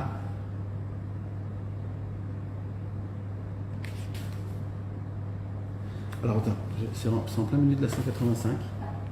Elle est longue. Ouais. Ici. Regarde maintenant ce que... Écoute, là ce que tu vas lire. Aucun sadique, depuis la création du monde, a dit une parole pareille. Aucun. Aucun. Maintenant, malheureusement, nous les Français, on n'a aucune connaissance. Donc, on peut se dire, ah bon, comment il ose dire ça? Mes amis, ça ne se pose pas comme question. Quand un tzaddik, de cette manière, de cette grandeur, que personne au monde s'est opposé à Rabbeinu, en tant que c'est personne. Personne a osé dire sur un mot que peut-être il s'est trompé. Personne. Bidou Kafour, à l'envers. D'accord, donc, de dire ici qu'il ment, qu'il exagère, ou que c'est faux, on n'a pas le droit. C'est un sourd, c'est un gamme dans les Mounat Rachamim. Donc c'est obligé que ce qui a écrit ici, c'est émettre la mytho. D'accord, maintenant écoutez comment il s'avance et qu'est-ce qu'il dit Rabbeinu. Écoutez bien. Il disait, chaque pratique que je recommande à mes disciples est propice, répare et aide énormément pour le passé, le futur, après la disparition d'un homme de ce monde, et pour les temps messianiques, la résurrection des morts, et pour les temps futurs. T'imagines là? T'imagines? Là, il a inclus le passé, le présent, le futur, et le futur du futur. Et là, il n'a pas dit pour un seul conseil. Chaque pratique, chaque chose que je vous donne, comme chaque conseil, chaque enseignement, chaque parole que je vous donne, c'est pas juste bien pour un concept d'une personne dans une catégorie pareille. Non. C'est pour tout le monde et pour tout le temps. Pour maintenant, pour après la mort, après le Mashiach et après le Mashiach. Ça veut dire que c'est infini. Je ne vous ai pas donné, tu sais, il y a des gens qui viennent et qui disent sur cette maladie, prends ça, ça va t'aider. Maintenant, tu prends le cachet, ça t'enlève le mal, mais la maladie, elle est toujours là. D'accord? Là, Rabbeinu, il vient et dit, moi ce n'est pas un conseil que je vais te donner sur place. C'est un conseil qu'au moment où tu vas le prendre, ça va te réparer totalement jusqu'à la fin de tous les temps. Plus jamais tu vas en parler de ce problème. Terminé. Chaque pratique. Je la relis cette phrase. Mais va qu'il faut la relire. Chaque pratique. Mais en hébreu, je vais te la refaire en hébreu parce qu'en hébreu, le lachon de Rabbeinu, c'est inimaginable. C'est inimaginable. Moi, je connais quelqu'un qui est devenu Breslev rien qu'en lisant cette phrase. Maman. Parce que lui, il a la Emunat Rachamim. Il sait ce que c'est quand un tzaddik dit. Donc, quand tu entends, par exemple, imagine-toi, Chas v'Shalom, l'Avdil, Elef Alfé, Avdalot, Jeff Bezos ou alors des grandes personnes comme ça. Ou alors Elon Musk qui vient et qui dit, écoutez, j'ai un conseil dans le business à vous donner, une bombe atomique. Tu t'annules devant lui comme un chien galeux comme ça. C'est ce que je m'en fais. Le pire, c'est ce qu'on fait tous les jours. Mais ça, mon frère, c'est Rabbeinu, il vient et il te dit, écoute, alors regarde qu'est-ce qu'il dit Rabbeinu. Ve'amar beferouche beze alachan. Ve'amar, il a dit beferouche, c'est-à-dire vraiment dans ces mots, beze alachan, dans ce mot-là. Kol anaga ve'anaga. Chaque coutume demande au comportement que je vous demande. Shani metzavel asot, que je vous ordonne de faire. Uzgula, c'est une ségoula. Vetikun, et une réparation. Ou Moïl, et ça aide. Alkol mashava, à tout ce qu'il a fait dans le passé. Alatid, tout ce qui va se passer dans le futur. Ou la haristakut adam, ça va l'aider même après sa mort. Veleyemot Mashiach, quand Mashiach viendra aussi, ça va l'aider. Veletriat ametim, et même quand on va avoir la résurrection. Parce qu'après la résurrection, il écrit que quand on va se relever dans la résurrection, on va être comme Adam Arishon avant la faute. Alors apparemment, tu vas dire, où il est le problème? Quelle mauvaise chose il y a? Rabbeinu, il dit, mon conseil il est tellement puissant que même à ce moment-là où tu seras comme Adam Arishon avant la faute, ça va t'aider encore ce conseil-là. Les triat ametim, velati de lavo. C'est quoi velati de lavo? Dans le 8e millénaire, le 9e, parce qu'on est dans le 5e, 6e millénaire. Même le 7e millénaire, le 8e, le 9e, le 10e, où il y a écrit qu'on commence à devenir des anges, etc. Où personne ne sait ce que c'est. Rabbeinu, il dit, mon conseil, il va jusqu'à là-bas. Tous mes conseils.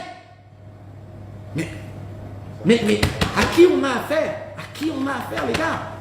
Le premier conseil que Rabbi Nathan a entendu de Rabbeinu, c'est parle à Hachem comme un ami. ouvre-toi à lui, ouvre-toi, c'est que à lui qu'il faut passer. J'ai quelque chose que peut-être qu'il y a beaucoup de gens qui sont comme moi. Le fait de dire qu'il faille 1 heure, ça bloque. On nous dirait, parle à Hachem comme un ami, dis ce que tu as sur le cœur, et bien sur le cœur, je peux parler 4 minutes, comme 28 minutes, comme 14 minutes, comme 57 minutes, mais de dire 1 heure, moi, mon cœur, il ne doit pas jusqu'à 1 heure. Ok, alors, toi, ce que tu dois faire, c'est enlève ta montre. Et petit à petit, d'arriver à 1 heure. Pourquoi arriver à 1 heure? Mon cœur, il faut que ça manque 1 heure. Enlève ta montre et fais ce que tu fais. Ah, J'ai dit la première règle de Hitbo des doutes. La première règle d'Hitbo des doutes, c'est qu'il n'y a pas de règle. C'est la première règle. Bien sûr qu'il y a des autres règles. voilà. Mais d'abord, s'il y a quelque chose qui te bloque, tout le but, c'est que tu ne bloques pas. L'Hitbo des doutes, c'est que tu ne bloques pas. C'est ça le concept. Donc s'il y a quelque chose qui te bloque, l'essentiel, c'est pendant 1 heure, tu vas t'isoler. Tu vas t'isoler, tu vas t'arrêter, tu vas te... C'est ça l'essentiel. C'est d'abord... Si tu arrives à faire ça, après, et dans ton Hitbo, dis à Hachem, aide-moi s'il te plaît à faire une petite heure, comme ça je veux faire une petite heure pour toi, Ribbono Shel Olam. Il faut prier pour ça. Ben vadaï qu'il faut prier. Tu crois que moi je fais 1 heure et que c'est facile pour moi de faire 1 heure? Mais moi je sais, moi je me dis, je m'isole, je m'isole 1 heure. Je me dis, même si je fais rien, Comme il a dit au début, je suis là et je pense à Hachem. Tu te consacres à lui. Moi, je pense à Hachem toute la journée. Non, mais c'est plus pas... que 24 heures. Non, mais c'est... Oui, mais même moi, même nous tous, tout le monde, mais vadaï. Non, mais vraiment. Mais moi aussi, je te dis vraiment. Moi aussi, c'est Je vraiment. suis pas impliqué dans le business. Non, mais moi aussi, j'étudie toute la journée. C'est pas ça le Inyan. C'est quoi le Inyan? C'est quoi de penser à Hachem vraiment? C'est tant que, tu sais, Rabbi Nachman, il dit comme ça dans Hitbo des doutes. Il dit, si tu peux, fais pas Hitbo des doutes là où il y a beaucoup de monde dans la journée. Par exemple, s'il y a un endroit, par exemple, où il y a beaucoup du va et du vient dans la journée, va pas là-bas faire Hitbo des doutes. Même si le soir il n'y a personne. Même si le soir, il n'y a personne. Encore une fois, c'est une règle, mais il n'y a pas de règle. Mais c'est... Pourquoi il dit Rabbeinu? Pourquoi? Il dit parce que Les enfants qui restent. les gens, ils ne savent pas. Mais toutes les pensées de business, de où je vais, ça reste dans l'air. Toi, la nuit, tu vas venir dans cet endroit, tu vas être préoccupé de ce qui se passe. C'est vrai qu'on pense à Hachem toute la journée. On est proche de lui, on lui parle toute la journée. Mais on est dans un monde où il y a le va et le vient. Il faut s'isoler, se mettre... Oui, mais à Paris, on va dans les boîtes, dans les boîtes Boulogne, il faut pas y aller alors. Alors là-bas, alors, il faut aller... il faut aller dans des endroits où il n'y a pas de gens. Où il n'y a pas de gens même dans la journée. Pas dans des petits... sous un arbre. Ou alors dans une petite... dans un... Tu rentres dans un profond. Je ne sais pas en France comment ça fonctionne, en France, je ne sais pas. Mais par exemple, en France, tu peux par exemple trouver une synagogue dans un Ezrat Nashim. Il n'y a personne. Dans des Ezrat Nashim, là où il y a des femmes, là où il y a le truc des femmes. Là-bas, tu peux rentrer. Tu es tout seul. C'est là-bas où Rabbi Nathan il a commencé à faire sa première Hitbo des doutes. Il a pris les Teilim dans la Ezrat Nashim, il a pleuré Hachem, il a pleuré Hachem. Tu peux te trouver des petits endroits comme ça, tu comprends? En France, c'est compliqué parce que c'est rempli de niouf et de débauche et de sexualité que on ne sait pas ce qui se passe dans des boîtes de Vincennes, toutes ces choses-là. Mais par exemple, ici en Israël, c'est mieux d'aller au bord de la mer où il n'y a personne, dans une forêt, ou au désert. En Israël, on a le désert. Je ne sais pas si vous savez, mais de faire Hitbo des doutes dans un désert, c'est toute une autre dimension complète. Pourtant, il n'y a pas les brindards qui chantent et qui parlent. Ouais, il y a des petits, parce que le désert, ici en Israël, il y a des petites... ça pousse des épines, ils sont pas, c'est des épines comme ça, c'est pas le sable jaune habituel. Mais l'essentiel, c'est le fait de s'isoler, c'est une autre perception de Hachem. C'est bien ton avis? Alors écoute, si c'était... Moi, il y avait une grande période où je prenais Ishtaprut HaNefesh. Comme Ishtaprut HaNefesh, ça part sur Hitbo des doutes, j'ouvrais, je voyais un conseil, je parlais de ce conseil à Hachem, et comme ça, de ça, je commençais à... Voilà, Hachem, aide-moi à faire comme ça, Et bien, mettre ça aide. Des fois, ça te casse tout. C'est des moments, c'est des périodes. Des fois, tu as besoin, des fois, tu n'as pas besoin. Rabbeinu, on l'a étudié le cours dernier, Rabbeinu, il a demandé à quelqu'un de faire 2 heures de Hitbo des doutes. 1 heure de préparation et 1 heure. Ça aussi, ça existe, ça veut dire. On n'est pas obligé. Mais ça, il faut se le mettre dans sa tête un jour, d'essayer. C'est pas dur, évidemment. הלוואי שאדם כל היום. כל היום, il fallait כל היום כולו. Rabbeinu, il a dit non, mais c'est bon. Rabbeinu, il a dit ne vous inquiétez pas. Quand tu reviens sur ta journée, moi c'est ça qui m'a dit au début. Quand tu reviens sur ta journée et que tu essaies de revenir sur chaque moment, 1 heure ça suffit même pas. Voilà, je me suis levé le matin, quand je me suis levé le matin, j'ai pensé ça, quand j'ai pensé ça, j'ai fait ci. Ah, j'aurais dû faire ça, aide-moi à faire ci, aide-moi à faire ça. Ok, après je me suis levé, qu'est-ce que j'ai fait? Ah, je me suis réveillé, j'ai fait une petite non, j'ai fait une petite comme ci, comme ça, aide-moi à faire. Mais tu reviens sur chaque détail. Maintenant, le problème, c'est qu'il y a des gens qui expliquent beaucoup l'Hitbo des doutes comme une sorte de demande. De faire des demandes à Hachem. Et l'Hitbo des doutes, c'est pas que des demandes à Hachem. Demande, c'est un autre point aussi. C'est une partie qui est. Mais l'Hitbo des doutes, c'est de parler tes sensations. La première chose que tu dois te poser comme question, c'est qu'est-ce que je sens? Là, tout de suite, maintenant, présent, là, la seconde, maintenant, là, maintenant, pas après, avant, pas. Tout de suite, là, je m'assois, je me suis assis, je suis. Comment je me sens? La sensation. C'est très dur à répondre à ça. Alors, déjà, il faudra que tu te conditionnes dans ta tête en te posant la question comment je me sens? Je me sens bien, pas bien, fatigué, pas fatigué? Et là, tu vas découvrir des sensations que tu ne fais pas attention à elles. Et là, tu vas commencer à parler des sensations. Et là, tout un monde va s'ouvrir. Et là, tu sais ce qui va. C'est une thérapie. C'est une thérapie. Et là, tu vas te rappeler des choses de ta jeunesse. Tu vas te rappeler des choses que tu as fait. Tu vas en parler. Ça va t'ouvrir des choses, des points dans ton cœur qui étaient enfermés, qui te bloquent. Et que d'un coup, ils vont sortir. Tu vas être plus cool. Tu vas être plus. Le monde va changer. C'est mamage comme ça. Mais alors les gens ils viennent, ils croient, c'est les demandes, des trucs, bon fais comme ça, et après ça s'arrête. Non, c'est sensationnel. Il faut que ça soit vivant, il faut que tu ressentes la chose. Mais pour être honnête, chaque jour c'est différent de la veille. Si je fais aujourd'hui pendant 1 heure, demain j'aurai rien de nouveau à. Alors je peux. Non, alors je peux pas tout dire ce que j'ai dans mon cœur en une seule journée. Parce qu'une journée, j'ai des problèmes avec ma femme. Après une journée, j'ai des problèmes avec un garçon. Après, j'ai des problèmes avec ma fille. Après, j'ai des problèmes avec la parnassa. Et chaque problème, c'est un problème qui est magistral. Donc, je rentre dans le problème, je prends un sujet et je le décortique comme un docteur qui fait une opération de cœur. Mais complètement. Je prends le problème et je le démonte sur la table un par un. Donc, quand tu as 3 problèmes, tu parles que de un, pas des autres. Alors, des fois, oui, c'est comme je le ressens, je ne me mets pas de conditions, Mais tout en premier, avant de commencer à prier, je dis à Hachem, je ne sais pas parler, j'ai pas beaucoup d'émouna, je me sens un petit peu ridicule, je ne sais pas ce que je suis en train de faire ici, donc j'ai besoin de ton aide, je t'en supplie, Adonai, Sefatai, Tiftar, Ufi, Yagi, Teilatera. Et crois-moi que ce petit pasouk-là, qui a l'air de rien du tout, Shalom, il fait des miracles. Ta bouche, elle parle et tu te lâches et tu dis Hachem, voilà, je voudrais être comme ça, et le fond de moi, c'est comme ça. Et en fin de compte, et d'un coup, tu vas te découvrir, tu vas t'aimer, tu vas t'apprécier, tu vas voir le monde d'une autre façon, tu vas changer. Mais vous savez ce que c'est, l'Hitbo des doutes, c'est aussi un point que je voulais vous dire ce soir. Vous savez, aujourd'hui, la plus grande maladie du monde aujourd'hui, c'est quoi? Pour moi, c'est la solitude. C'est la solitude, tu as raison. Mais qui va avec, c'est quoi? C'est la tristesse.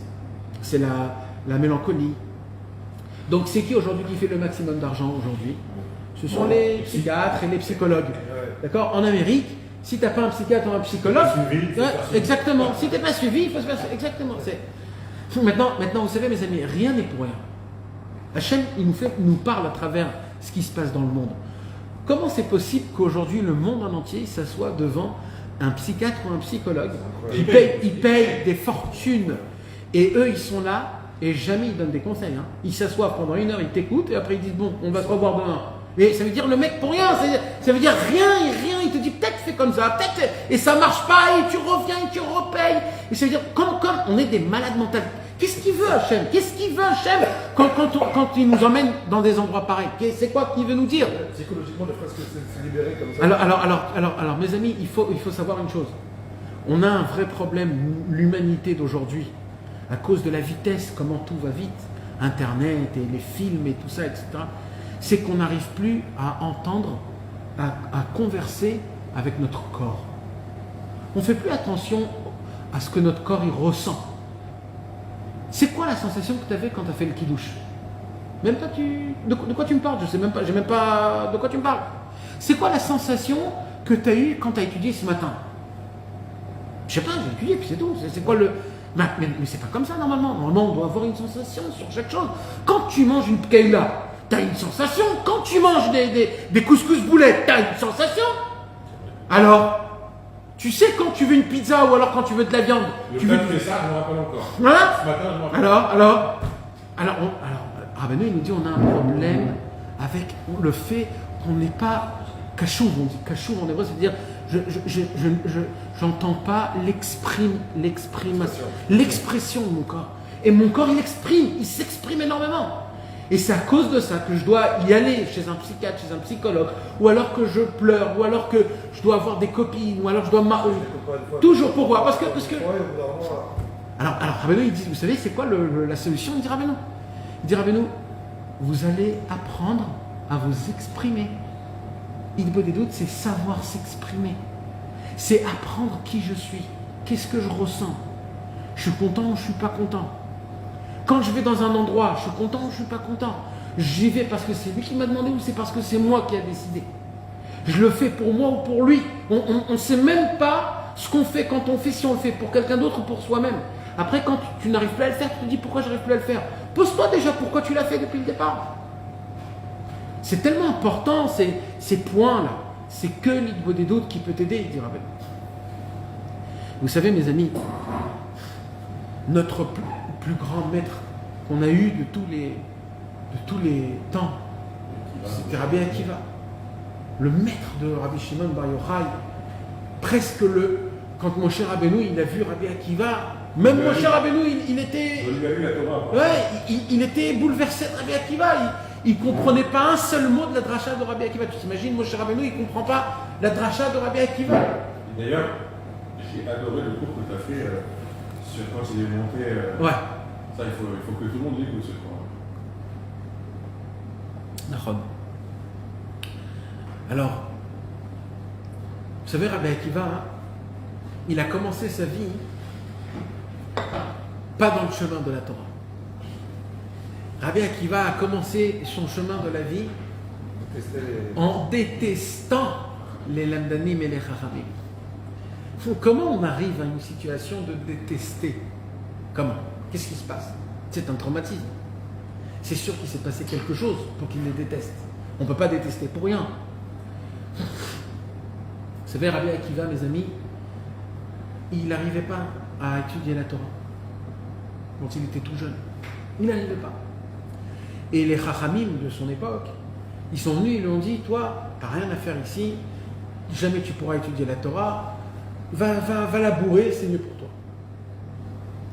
Rabbi Akiva, il est allé d'un endroit à un endroit, et à chaque fois, les chachamim de l'époque, ils venaient, ils lui disaient, t'es pas fait pour ça. Tu ne peux pas être un lamdan, tu ne peux pas étudier la Torah, tu ne peux pas. C'est ça la raison pour laquelle Rabbi Akiva, jusqu'à l'âge de 40 ans, il ne pouvait pas supporter les chachamim. Il les haïssait, il disait, donnez-moi un talmid chacham, je vais l'arracher je vais le mordre comme un âne il mord. Vous savez, un âne, quand il mord, il casse, il brise les os, comme ça la Gemara dit. Et pour rien, c'est pas qu'il a un kiff, c'est pour rien, il casse pour rien. Bechavana. Et Rabbi Akiva dit, donnez-moi une mâchoire d'un âne, je vais les arracher tous. D'où elle vient cette haine? Vous savez d'où elle vient cette haine? C'est quand tu ne laisses pas un espoir à quelqu'un. Ils n'ont pas laissé d'espoir à Rabbi Akiva. Quand tu enlèves l'espoir de quelqu'un, tout le mal, il revient. Mais à l'âge de 40 ans, il y a quelque chose qui s'est passé qui a changé toute la vie de Rabbi Akiva, mais pas juste la vie de Rabbi Akiva, tout le judaïsme en entier jusqu'à la fin de tous les temps. Toute l'histoire a changé par un seul événement le plus simple possible.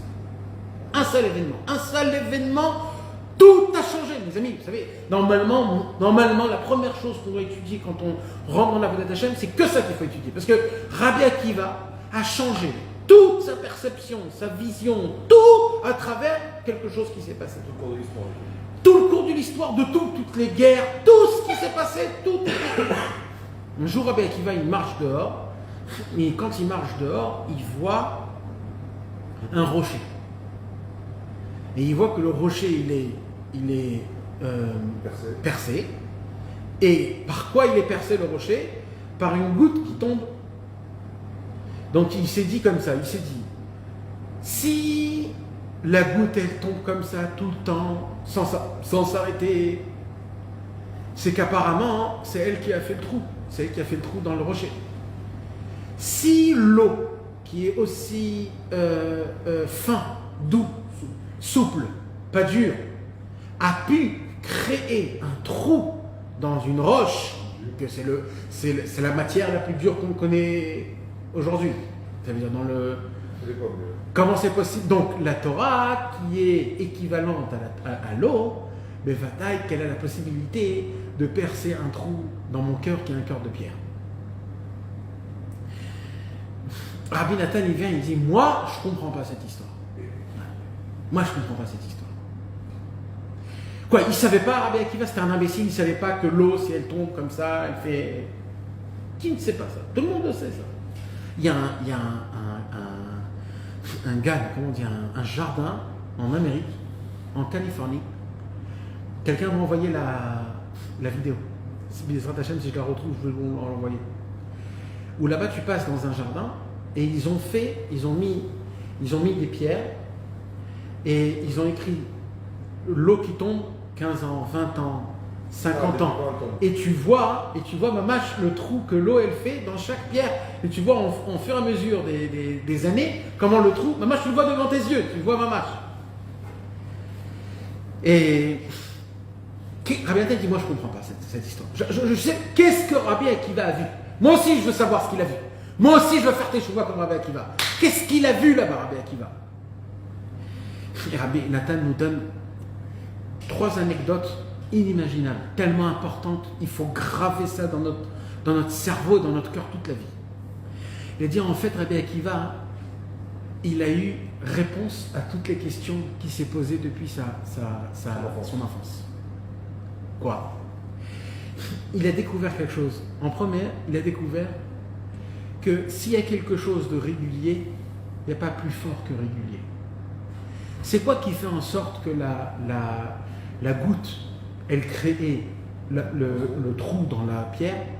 C'est qu'elle tombe régulièrement, matin, midi, soir, pendant des années. Le fait que c'est régulier, constant, matmid, ça crée des mondes. Toujours, vous allez voir dans les livres de Rabbeinu, il dit comme ça, Ubilvad shelo yovad et mekomo. Rabbeinu, il dit, quoi qu'il se passe, ne laissez pas votre place. Ça veut dire, quoi qu'il se passe dans ta vie, continue à faire ce que tu fais. Continue avec ferveur, sans ferveur, en dormant, en bâillant. Continue. N'arrête jamais ce que tu as pris. N'arrête pas. Dis pas aujourd'hui je suis en vacances. Jamais arrête. Jamais arrête ce que tu t'es pris dans tes mains et tu as dit je le fais. Arrête jamais. Parce que personne au monde sait ce que c'est quand il y a quelque chose qui est la régularité. Maintenant, le plus beau, c'est quoi? Écoutez beau comment c'est beau. Le plus beau, c'est que il a dit, c'est pas des jets d'eau qu'ils ont fait un trou. C'est une goutte. Ça veut dire quoi? Ça veut dire ce qu'on te demande d'être régulier. C'est pas dans des grandes choses. C'est même un tout petit peu, une goutte par jour. Ça suffit, une goutte par jour pour créer, après 50 ans, un trou. Les gens, ils croient que pour changer, il faut tellement beaucoup. Rabbeinu, il dit, il faut juste de la patience. Une goutte, ça suffit, une goutte. Maintenant, ça va encore plus haut. Il dit, c'est quoi la troisième chose qu'il a compris, Rabbi Akiva? Rabbi Akiva, il s'est posé comme question, il s'est dit, c'est quel numéro de goutte qui a fait... Combien de prières? C'est quel numéro de goutte qui a fait le trou? Rabbi Akiva dit, aucune. C'est la première, comme la dernière. Donc il dit à Rabbi Nathan, au moment où un homme il s'engage dans quelque chose, au moment où il s'est engagé, déjà l'impact il est déjà fait. Rabbi Akiva, il a reçu les 3 réponses. On lui a dit qu'il ne pouvait pas étudier la Torah. On lui a dit que même si tu étudies la Torah beaucoup et pendant des années, ça ne va pas marcher. On lui a dit que son cœur, c'est un cœur de pierre, la Torah ne peut pas avoir. Il a vu ça Il s'est dit, j'ai la réponse à tout. Réponse à toutes ces objections. Rabbi Nathan, il dit, donc qu'est-ce qu'il faut? Il faut de la régularité. Il ne faut pas beaucoup, parce que beaucoup, tu t'écroules. Et il faut savoir que dès que tu as commencé, tu es déjà là-bas. Tu es déjà là-bas. Dès que tu as commencé, tu es déjà là-bas.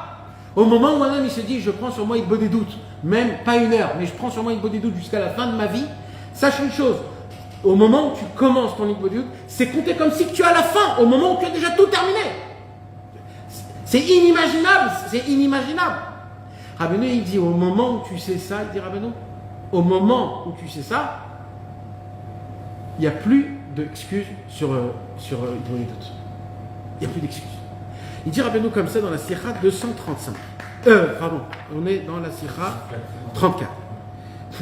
Alors, lis-nous s'il te plaît la 234. Rabbeinu disait que même si on accomplit cette pratique pendant des mois... Attends, 234 ? Ouais. Ok. Même si on pratique des mois, ouais. Même si on accomplit cette pratique pendant des mois et des années... On parle de quoi? On parle d'Hitbod et doute. Apparemment, on parle d'Hitbod et doute. Donc ça veut dire, voilà, un homme il fait Hitbod et doute. D'accord? On va prendre un exemple. On va prendre un exemple d'un monsieur qui fait Hitbod et doute et il prie, on va dire, se marier, ou se marier. Alors, on va dire se marier. D'accord? Il veut se marier. Maintenant, il se concentre, il est là, il prie Hachem, je veux me marier, s'il te plaît, je veux me marier. Et le mec, ça fait 10 ans qu'il prie pour se marier, le mec. 20 ans. Mais c'est pas possible que ça avance pas, je comprends pas. Dans le ciel, il se passe quoi? Alors, il dit quoi, Rabbeinu? Rabbeinu disait que même si on accomplit cette pratique pendant des mois et des années... Des mois et des années! Et que rien n'est obtenu par notre prière. Et que... Alors, pardon, mais je suis obligé d'expliquer quelque chose. Là, Rabbeinu, il parle surtout dans la Vodat Hashem. Parce que dans la Vodat Hashem, c'est ça le plus important. On parle... Maintenant, le reste des choses, ça parle aussi de ça. Mais c'est moins important. Mais surtout, là, c'est pour ça, par exemple, moi je voulais donner par exemple un exemple, par exemple, d'être pur dans la Shmirat Habrit, par exemple. De garder la Shmirat Habrit, la pensée, les yeux, de ne pas faire des mauvaises choses. Ou alors de ne pas tomber en colère, par exemple. La colère, c'est très grave. Alors un homme, il est des fois colérique. Il prie Hachem, je t'en supplie, voilà, je veux rentrer chez moi à la maison, je veux aimer ma femme, mes enfants, je veux que tout soit bien, passer un bon travail, etc. Il rentre pas, ça éclate. Maintenant, juste avant, il le fait. Alors tu te dis, attends, Hachem, tu fais exprès. C'est-à-dire que Alors on a un conflit qui est énorme. Rabbeinu, il dit, moi, je veux vous enlever ce conflit. C'est un exemple que je donne, en plus, tu vois l'inverse tout de suite. Exactement. Et tout de suite, c'est moi qui dis, je n'ai pas entendu le bon verre. Exactement. Le contraire. Et ça c'est un vrai problème, frère. Bémet, c'est un vrai problème. Parce que c'est pas une rigolade, c'est Bémet comme ça. Et quand tu y crois vraiment, ça te brise. Parce que tu dis, j'ai personne dans le monde. Ça veut dire, oh, qu'est-ce que je fais? J'ai personne dans le monde, Hachem. Je veux pas tomber, je veux pas encore me salir, je veux pas. Et tu retombes, et tu ressalis. Et tu dis, mais qu'est-ce qui se passe? Où tu veux. Alors, Rabbeinu, il dit par exemple, dans la Torah 99, Rabbeinu, il dit, Torah dans la Vaetranan, il dit, Rabbeinu, des fois, une prière n'est pas reçue parce qu'il manque de concentration, parce qu'il manque d'intention dans les mots, il manque des fois de plusieurs choses. C'est là où je viens répondre à ta question, à toi. Le sentiment d'être de loin, le sentiment que c'est mauvais. Maintenant, il dit, Rabbeinu, alors quoi? Alors, qu'est-ce qui se passe? Cette prière, elle ne monte pas? Qu'est-ce qui se passe? Alors Rabbeinu, il dit comme ça. Rabbeinu, il dit, le jour où tu prieras une prière avec une bonne concentration, avec une bonne intention des mots, pas plus que ça. Rabbeinu, il ne dit pas juste se concentrer dans les mots, c'est-à-dire de bien faire attention aux mots, de se concentrer à ce que tu dis. Il dit, Rabbeinu, à ce moment-là même, cette prière-là, elle va prendre toutes les prières que tu as priées pendant 20 ans, elle va t'ouvrir la porte pour tout le monde, elles vont tous monter en une seule fois. Donc il dit, Rabbeinu, quoi qu'il se passe, aucune prière est futile. Rabbeinu dit plus que ça. Il dit aucune pensée est futile. Mais à plus forte raison, aucune prière est futile. Même une prière que tu as fait dans ton lit, à moitié endormi, aide-moi Hachem, aide-moi s'il te plaît, etc. Même ça, elle est en haut dans le ciel. L'ange ne peut pas la toucher tellement qu'elle est puissante. C'est ça qu'il faut que vous compreniez. C'est très important. Alors ça ressemble à quoi? Un jour, quelqu'un m'a donné un exemple, et moi, ça m'a aidé beaucoup cet exemple.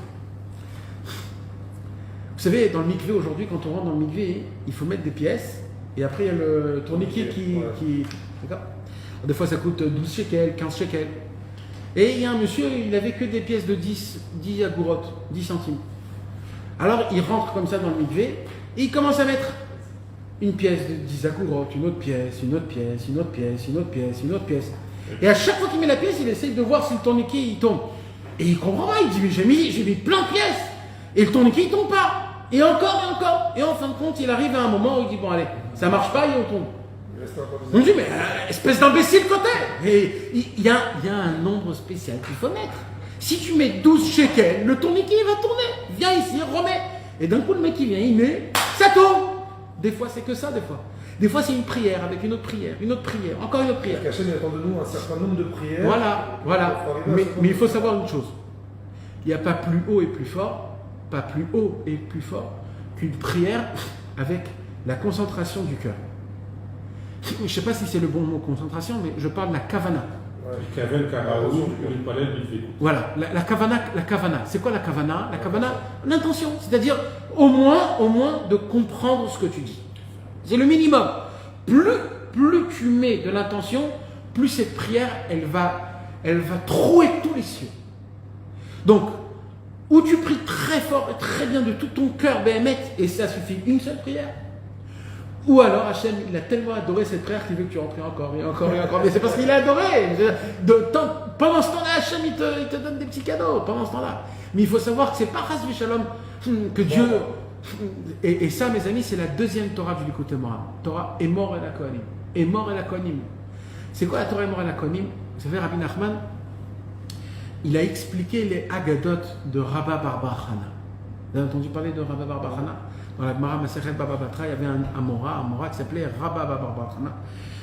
Et lui, il a raconté des histoires un petit peu ésotériques, un peu des histoires spéciales un peu. Et personne ne comprend ce que c'est ces histoires-là. Et Rabbeinu a expliqué toutes ces histoires-là dans le Likutei Moharan. Chaque Torah, elle explique une histoire il dévoile des secrets énormes. Une des histoires là-bas, c'est quoi? Rabba bar Chana, il raconte qu'un jour, ils étaient dans un bateau. Et ils voient une île lointaine. Alors ils se rapprochent de l'île, ils descendent de l'île et ils disent, puisqu'on est sur une île, viens, on se prépare à manger. Alors ils ont commencé à faire descendre du bateau du manger. Ils ont commencé à faire un feu de camp. Et ils ont commencé à mettre les aliments pour cuire. Et il dit, et en fur et à mesure, petit à petit, on a découvert que ça bouge. Et il dit, jusqu'à qu'on a découvert qu'en fait, on était sur un poisson. Et on a vu que d'un coup, presque on va tomber vite. Ils sont remontés dans le bateau et ils se retournaient Alors, le poisson s'est retourné. Alors Rabbeinu, il explique toute une explication. Moi, je veux juste prendre un point, juste un seul point. Rabbeinu, il dit comme ça. Il dit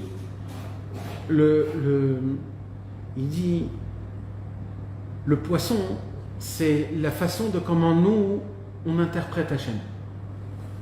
Il dit des fois on veut se mettre totalement à Hachem. Alors on descend de notre bateau. Notre bateau, c'est notre vie qu'on s'est créée, notre quotidien. Des fois, on descend de notre bateau pour se mettre à Hachem, pour se mettre à s'attacher à lui. Et on commence à cuire, on commence à...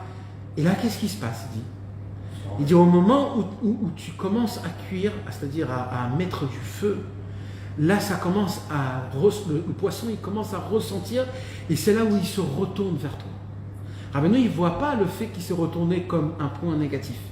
Il voit ça comme un point positif, parce que le poisson, tant que je ne le vois pas en tant que poisson, je ne vois rien. Le fait qu'il s'est retourné, c'est que je découvre qu'il y a un poisson. Il dit, Rabbeinu, notre problème c'est quoi? C'est qu'il y a un Esther Paline. On ne voit pas Hachem. On croit qu'on sait c'est qui Hachem, c'est quoi Hachem, mais on ne le ressent pas. Il dit, c'est quoi qui fait en sorte de réchauffer? Il dit, c'est quoi le réchauffement? Il dit, Rabbeinu, la prière. La prière, c'est comme si tu allumes un feu. Là, il ne peut pas rester avec une Esther Paline. Il ne peut pas rester avec le dos. Dans la référence que tu as donnée, il y a autre chose. C'est celui-là, Bit-Vekout. Comment t'expliques Bit-Vekout? C'est ça. Bit-Vekout, c'est-à-dire avec une attention. Moi j'explique dvekout. C'est quoi dvekout, le mot dvekout? Attaché à Hachem. C'est-à-dire que quand tu pries directement qu'à Hachem. C'est pour ça que vous expliquez tout à l'heure le fait de s'adresser à Hachem. Pas je m'adresse à quelqu'un d'autre. Le fait où ma pnia, c'est-à-dire le fait que je m'adresse que à Hachem. Ça s'appelle une dvekout. Tfila avec dvekout, c'est-à-dire je prie avec une grande concentration en s'attachant, collant à Kadosh Baruch Hu, en se disant que toi qui es pour moi là.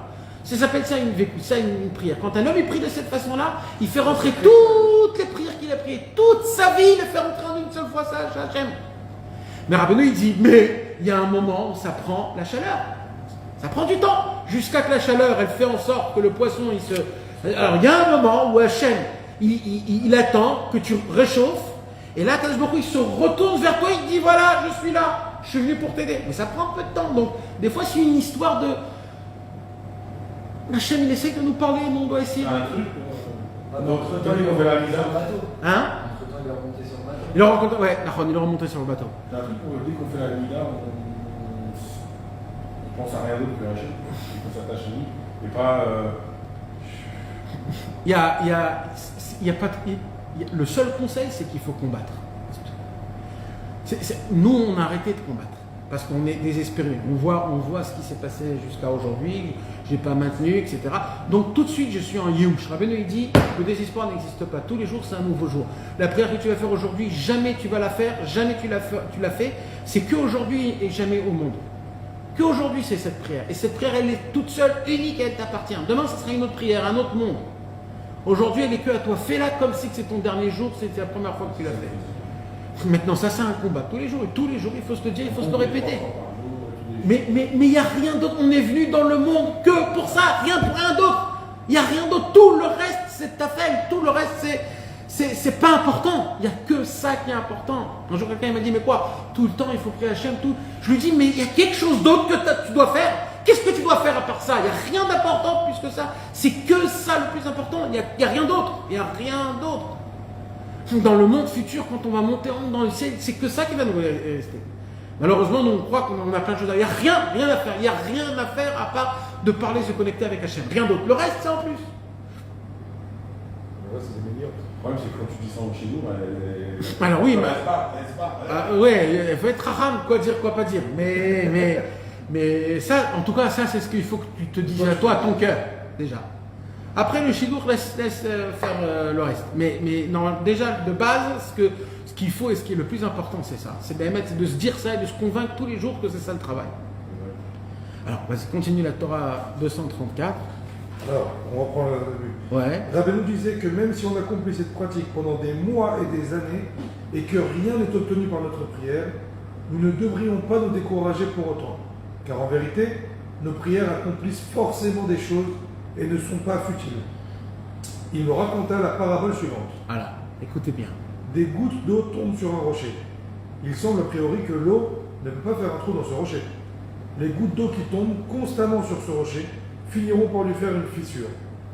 Même si l'homme possède un cœur de pierre et qu'il lui semble que ses paroles n'éveillent pas son cœur, malgré cela, au fil du temps, il ne se décourage pas de prier. S'il ne se décourage pas de prier, ses paroles finiront par faire une fissure dans son cœur de pierre. Nous avons déjà écrit des paroles d'encouragement sur l'Aïd des doutes dans nos ouvrages précédents. Consulte ces ouvrages. L'essentiel est d'accomplir ces paroles qui nous seront bénéfiques. Les amis, c'est très très simple ce qu'il dit Rabbeinu. Vous savez, je vais essayer de vous donner la clé, comment s'adresser à cette sikha-là. Là quand on lit cette sikha, on peut se dire, ça fait 10 ans que je fais Ikbo des doutes, j'ai pas eu de réponse. Rabbeinu, il vient et il me dit, t'inquiète pas, continue. Oh, c'est-à-dire quoi, continue? Comment je regarde cette sikha? J'ai beaucoup réfléchi aujourd'hui à cette sikha. Comment la... Et en fait, j'ai une idée très simple. En fait, c'est quoi qui manque? On a un manque d'émouna dans Rabbi Nachman, en fait. Pourquoi? Parce que, viens, on reprend si maintenant Jeff Bezos ou alors Elon Musk qui vient, il dit, écoute, cette médaille dans la bourse, mais pas un franc. Pas un franc, elle va tomber dans la bourse de la médaille. Ouais, quand ça monte, ça descend. Et il dit, celle-là, jamais mettre de l'argent, elle va s'écraculer. Est-ce qu'une fois dans ta tête, Même penser, tu vas y penser peut-être non. Non. Pourquoi? Parce que tu sais que ce qu'il dit, il le sait. Tant que nous, on n'a pas dans notre cerveau, dans notre cœur, une émouna parfaite dans Rabbeinu, que Rabbeinu, il nous dit, écoutez les gars, je suis passé par là-bas, je connais les chemins, je suis mort et je suis en haut actuellement, je vous dis maintenant comment ça fonctionne. Ça fait partie du concept que dans le ciel, on te fait montrer qu'on ne t'écoute pas, ça fait partie du concept. C'est écrit, non mais c'est quoi? Je vais aller plus loin que ça. Mais je vais aller plus loin que ça, Écoute bien ce que je vais te dire. Cette situation dans laquelle on est tous chacun dans son problème et qu'on croit qu'on est désespéré parce qu'il n'y a pas d'espoir à ça. Tu sais, c'est qui l'a fait? C'est qui l'a fait? Nous, on croit que c'est Hachem. Pourquoi Hachem il fait ça? Tu sais, c'est qui l'a fait? C'est qui l'a fait? Ben, c'est moi-même. Dans le ciel, tu sais ce que tu as fait? Dans le ciel, tu es monté chez Hachem juste avant de descendre. Tu as dit, Ribono Shel Olam, viens, je vais te faire montrer moi comment je t'aime. Je vais te faire montrer comment je suis un fidèle à toi, Hachem. Je veux que quand dans ma vie en bas, je veux que tu me fasses ça et ça. Dieu lui dit, mais t'es fou, mais jamais de la vie.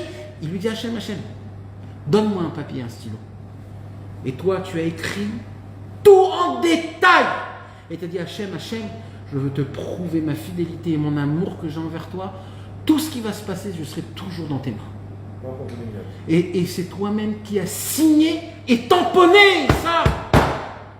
Mais le seul problème, c'est quoi? C'est qu'au moment où on sort de notre maman, clac, on oublie tout ça. Mais tu sais, c'est pas Dieu qui te l'a fait, c'est toi-même. Et tu sais quoi? Tu as de la force pour te maintenir, pour garder la tête haute, et le sourire, et les épaules, et d'être là, et d'espérer, et de dire Hachem, je suis quand même avec toi, l'ordure que je suis avec toi, Hachem Itbarach, parce que le plus profond, je brille pour toi. Et t'en as que un comme moi, je suis unique pour toi. Donc, c'est pas pour nous les paroles, je suis fatigué, je suis fracassé, je sais plus quoi faire. C'est normal qu'on sent comme ça. Mais dans la racine, on n'est pas là-bas, on est des puissants. Alors, on croit, en vérité, on est dans une, comme je vous ai dit au début, on est dans une génération qu'on est le brûlé de la marmite. D'accord? La racaille la plus. Mais d'un autre côté, Rabbeinu, il a découvert le plus profond de notre cœur, de notre neshama, le profond. Rabbeinu, il a enlevé, tu sais, c'est comme aujourd'hui la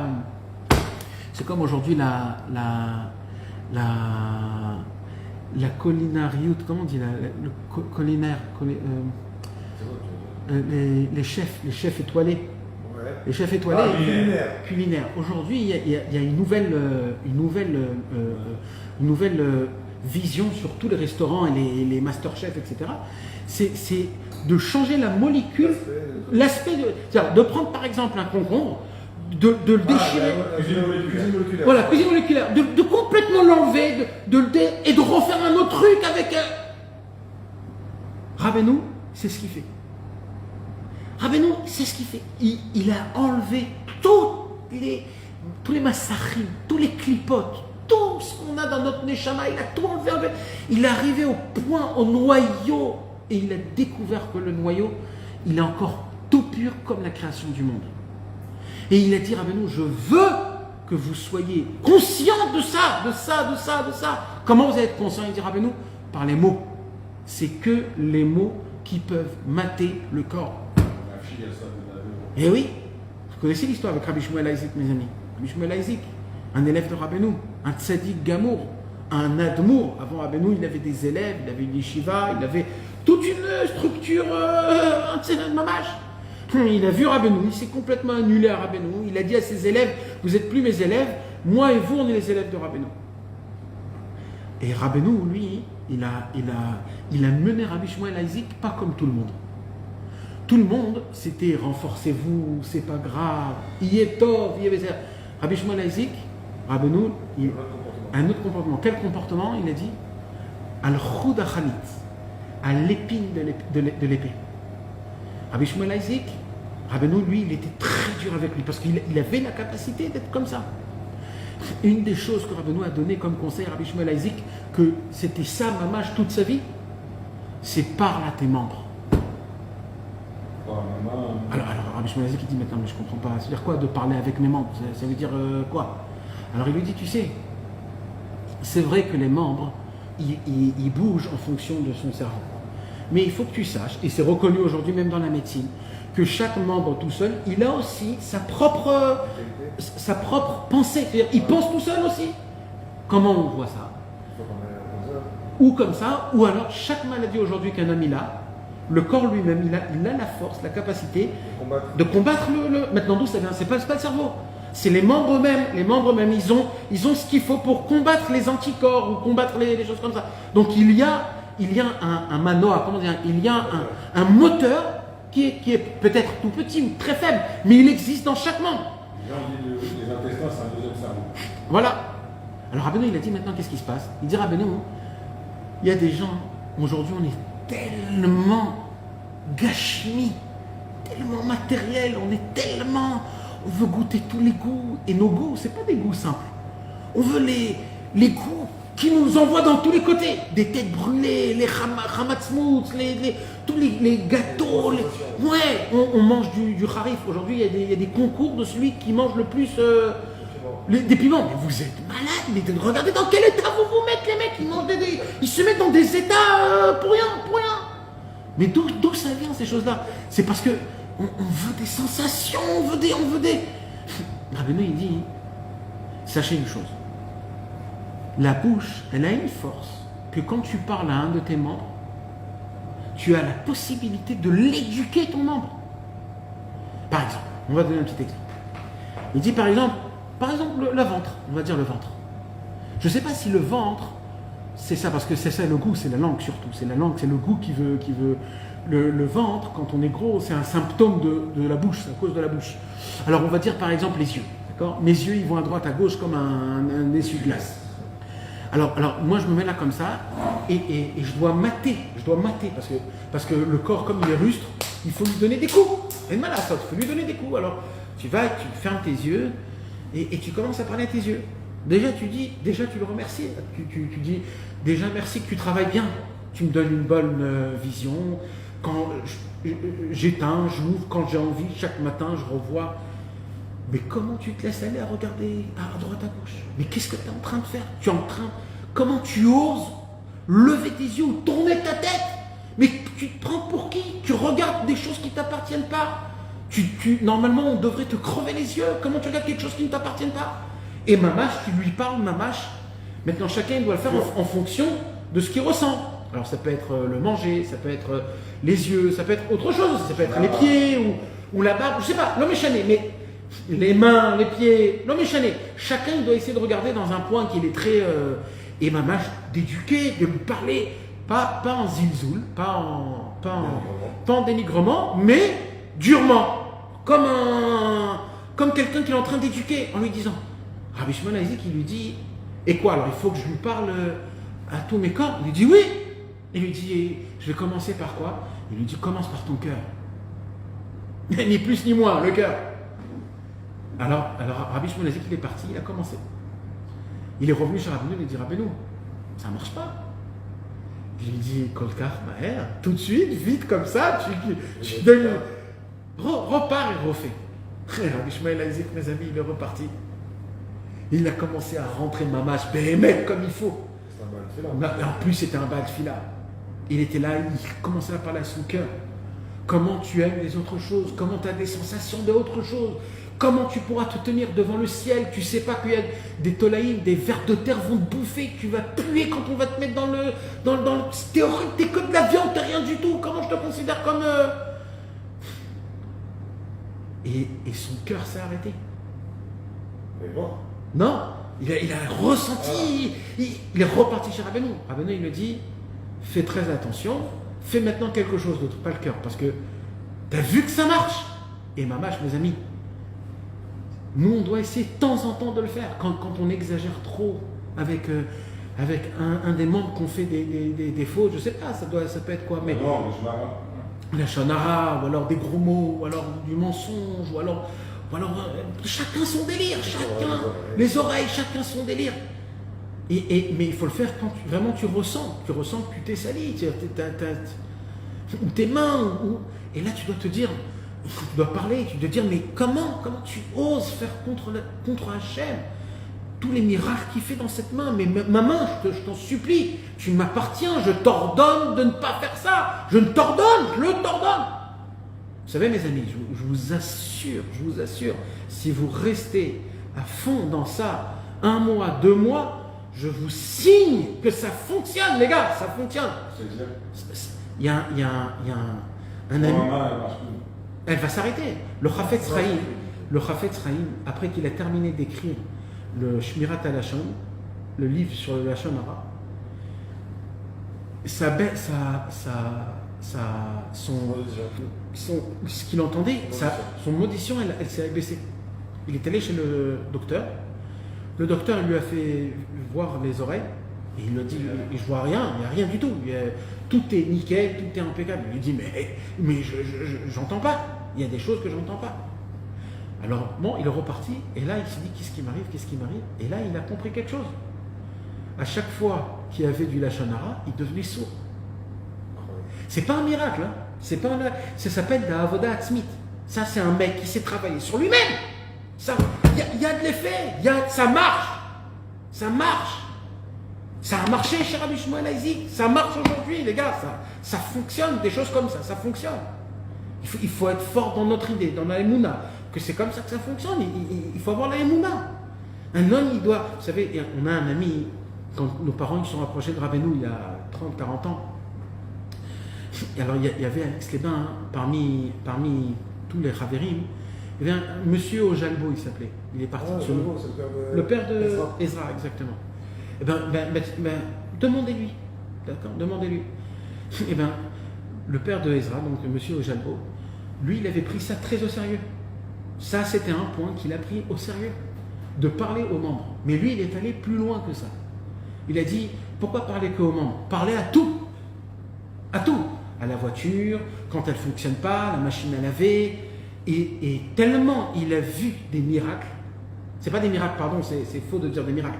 C'est la puissance de. C'est vrai, je ne sais pas si tu es au courant, mais il y a eu un chercheur japonais qui a congelé 3 de l'eau dans des glaçons. Ah, j'ai vu ça. Ouais. Un, il lui a parlé bien, il lui a insulté, un, il lui a rien dit. Ouais. Et ben, une fois que c'était les flocons. Un, c'est un beau flocon, un, c'est un flocon pourri, l'autre, c'est un flocon normal. Eh ben, ce monsieur-là, il a vu tellement des choses qui ont changé, tellement. Il a écrit un livre dessus. Il a écrit un livre, son père, qui est basé comment faire parler aux membres, comment parler aux choses. Et même ce livre, il a été traduit en français, en hébreu, en italien, en plein de langues.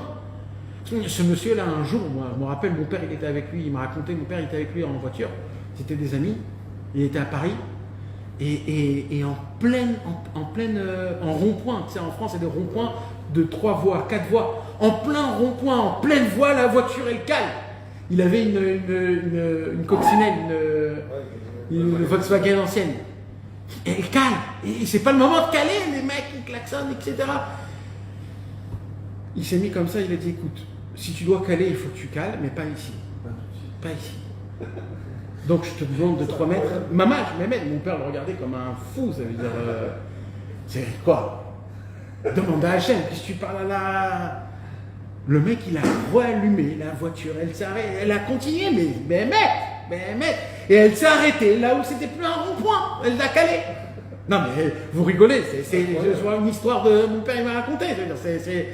Et je suis certain que lui, il a plein d'autres histoires comme ça. Mes amis, c'est pas des bobards. Nous donne des conseils, comme on l'a dit dans le Torah 185, c'est un conseil pour le passé, pour le présent, pour le futur, pour le Mashiach, pour le Olam Haba, pour le Atid Lavo, les Triatamétim, pour tout.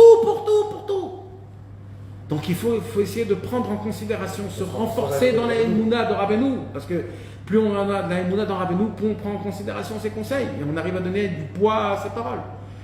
Donc beaucoup d'Emouna, voilà, regarde tous les points qu'on a parlé déjà dans une boîte des doutes. Tu as ici au moins 15 points. Et tous ces 15 points-là, tu prends un point par jour et tu le décortique. Par exemple, tu as envie de te marier et tu dis, pourquoi tu as envie de te marier? Les enfants. Est-ce que c'est que pour ça? Parce que si c'est que pour ça, par exemple... Et c'est moi, c'est grave qu'une personne qui me fasse le calife. Alors, si c'est pour ça, tu peux par exemple... Alors, entre toi et moi, c'est pas que pour ça. Ah, tu vois, déjà il faut savoir c'est quoi la raison. Alors, ça c'est pas un problème, Parce que ça, par exemple, si tu peux payer quelqu'un... Non, mais ça veut dire, si c'est ça le problème, on peut résoudre ces problèmes. Pour les enfants, il y a écrit Torah ou Mitzvot, c'est ça les vrais enfants, ce qui nous reste avec nous. Bien sûr, tout ça c'est des... Mais ça veut dire, moi je te pose ces questions-là pour que toi-même, tu puisses découvrir c'est quoi réellement la raison pour laquelle tu veux te marier. Et tu sais, c'est pas de dire Hachem je veux me marier, c'est de dire la vraie raison. De découvrir c'est quoi ta vraie raison. Je ne veux pas être seul, je veux être aimé, je veux être apprécié, je veux être entouré d'une famille, je veux être présent à travers quelqu'un, je veux être important pour des gens. Ça, c'est les points que tu dois demander à Hachem. C'est des arguments, ça devient des arguments en fait quand tu les cortiques. Oui, mais ça veut dire que d'un coup tu te découvres qu'est-ce que tu as envie en fait. Tu sais pas jusqu'à aujourd'hui que tu voulais ça. Ça se peut qu'on va te donner une femme, tu n'auras rien de tout ça et tu vas encore malheureux. Alors voilà. Alors c'est ça le Inyan. Hachem, il veut te dire, je veux que tu creuses. C'est quoi réellement que tu veux? C'est quoi réellement que tu veux? Mais les autres qui sont mariés, ils n'ont pas demandé qu'est-ce qu'ils... Alors, mais parce que toi t'es important. Un guerrier, il dit pas ça. Un guerrier, il dit pas les mecs qui sont... Non, mais c'est pas un ou deux, c'est la normalité du monde, ils sont tous mariés. Ouais, et ils se sont pas dit, Hachem, je veux parce que si, je veux parce que ça. Ils sont mariés parce que...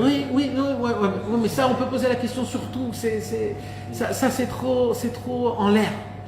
Toi, ça t'est arrivé, c'est sûr que ça t'appartient. C'est à toi, c'est toi qui te l'as fait, c'est toi qui t'as donné, t'as assez de force, et bien Zrat Hachem, ça va venir, et tout va se rattraper, tout ce que tu as perdu va être rattrapé, et tu vas complètement oublier, tu seras dans un autre délire, tu auras des autres problèmes, et tu seras là, mais mec, c'est comme ça, c'est tout. Je me rappelle, moi, dans la yeshiva, je me rappelle, il y avait celui qui nous faisait le ménage, il avait 60 ans, et il n'était jamais marié, et à chaque fois, il rentrait dans notre classe, priez pour moi que je me marie, priez. Et nous, on était là, on rigolait de lui, on disait le mec il a 60 ans, il n'y a plus rien à faire de lui, il avait une barbe blanche, on disait que c'était un vieux, nous-mêmes on a fait Yehush. On a terminé la yeshiva, je suis parti dans une yeshiva, je me suis marié. Et qu'est-ce que j'apprends? Ce monsieur, il s'est marié avec une jeune femme, il a eu des enfants. Et quand j'ai entendu ça, je me dis mais c'est pas possible. Quand un homme, il tient et il espère et il prie comme si de rien n'était, Akadosh Baruch Hu, il lui donne tout ce qu'il a demandé, tout.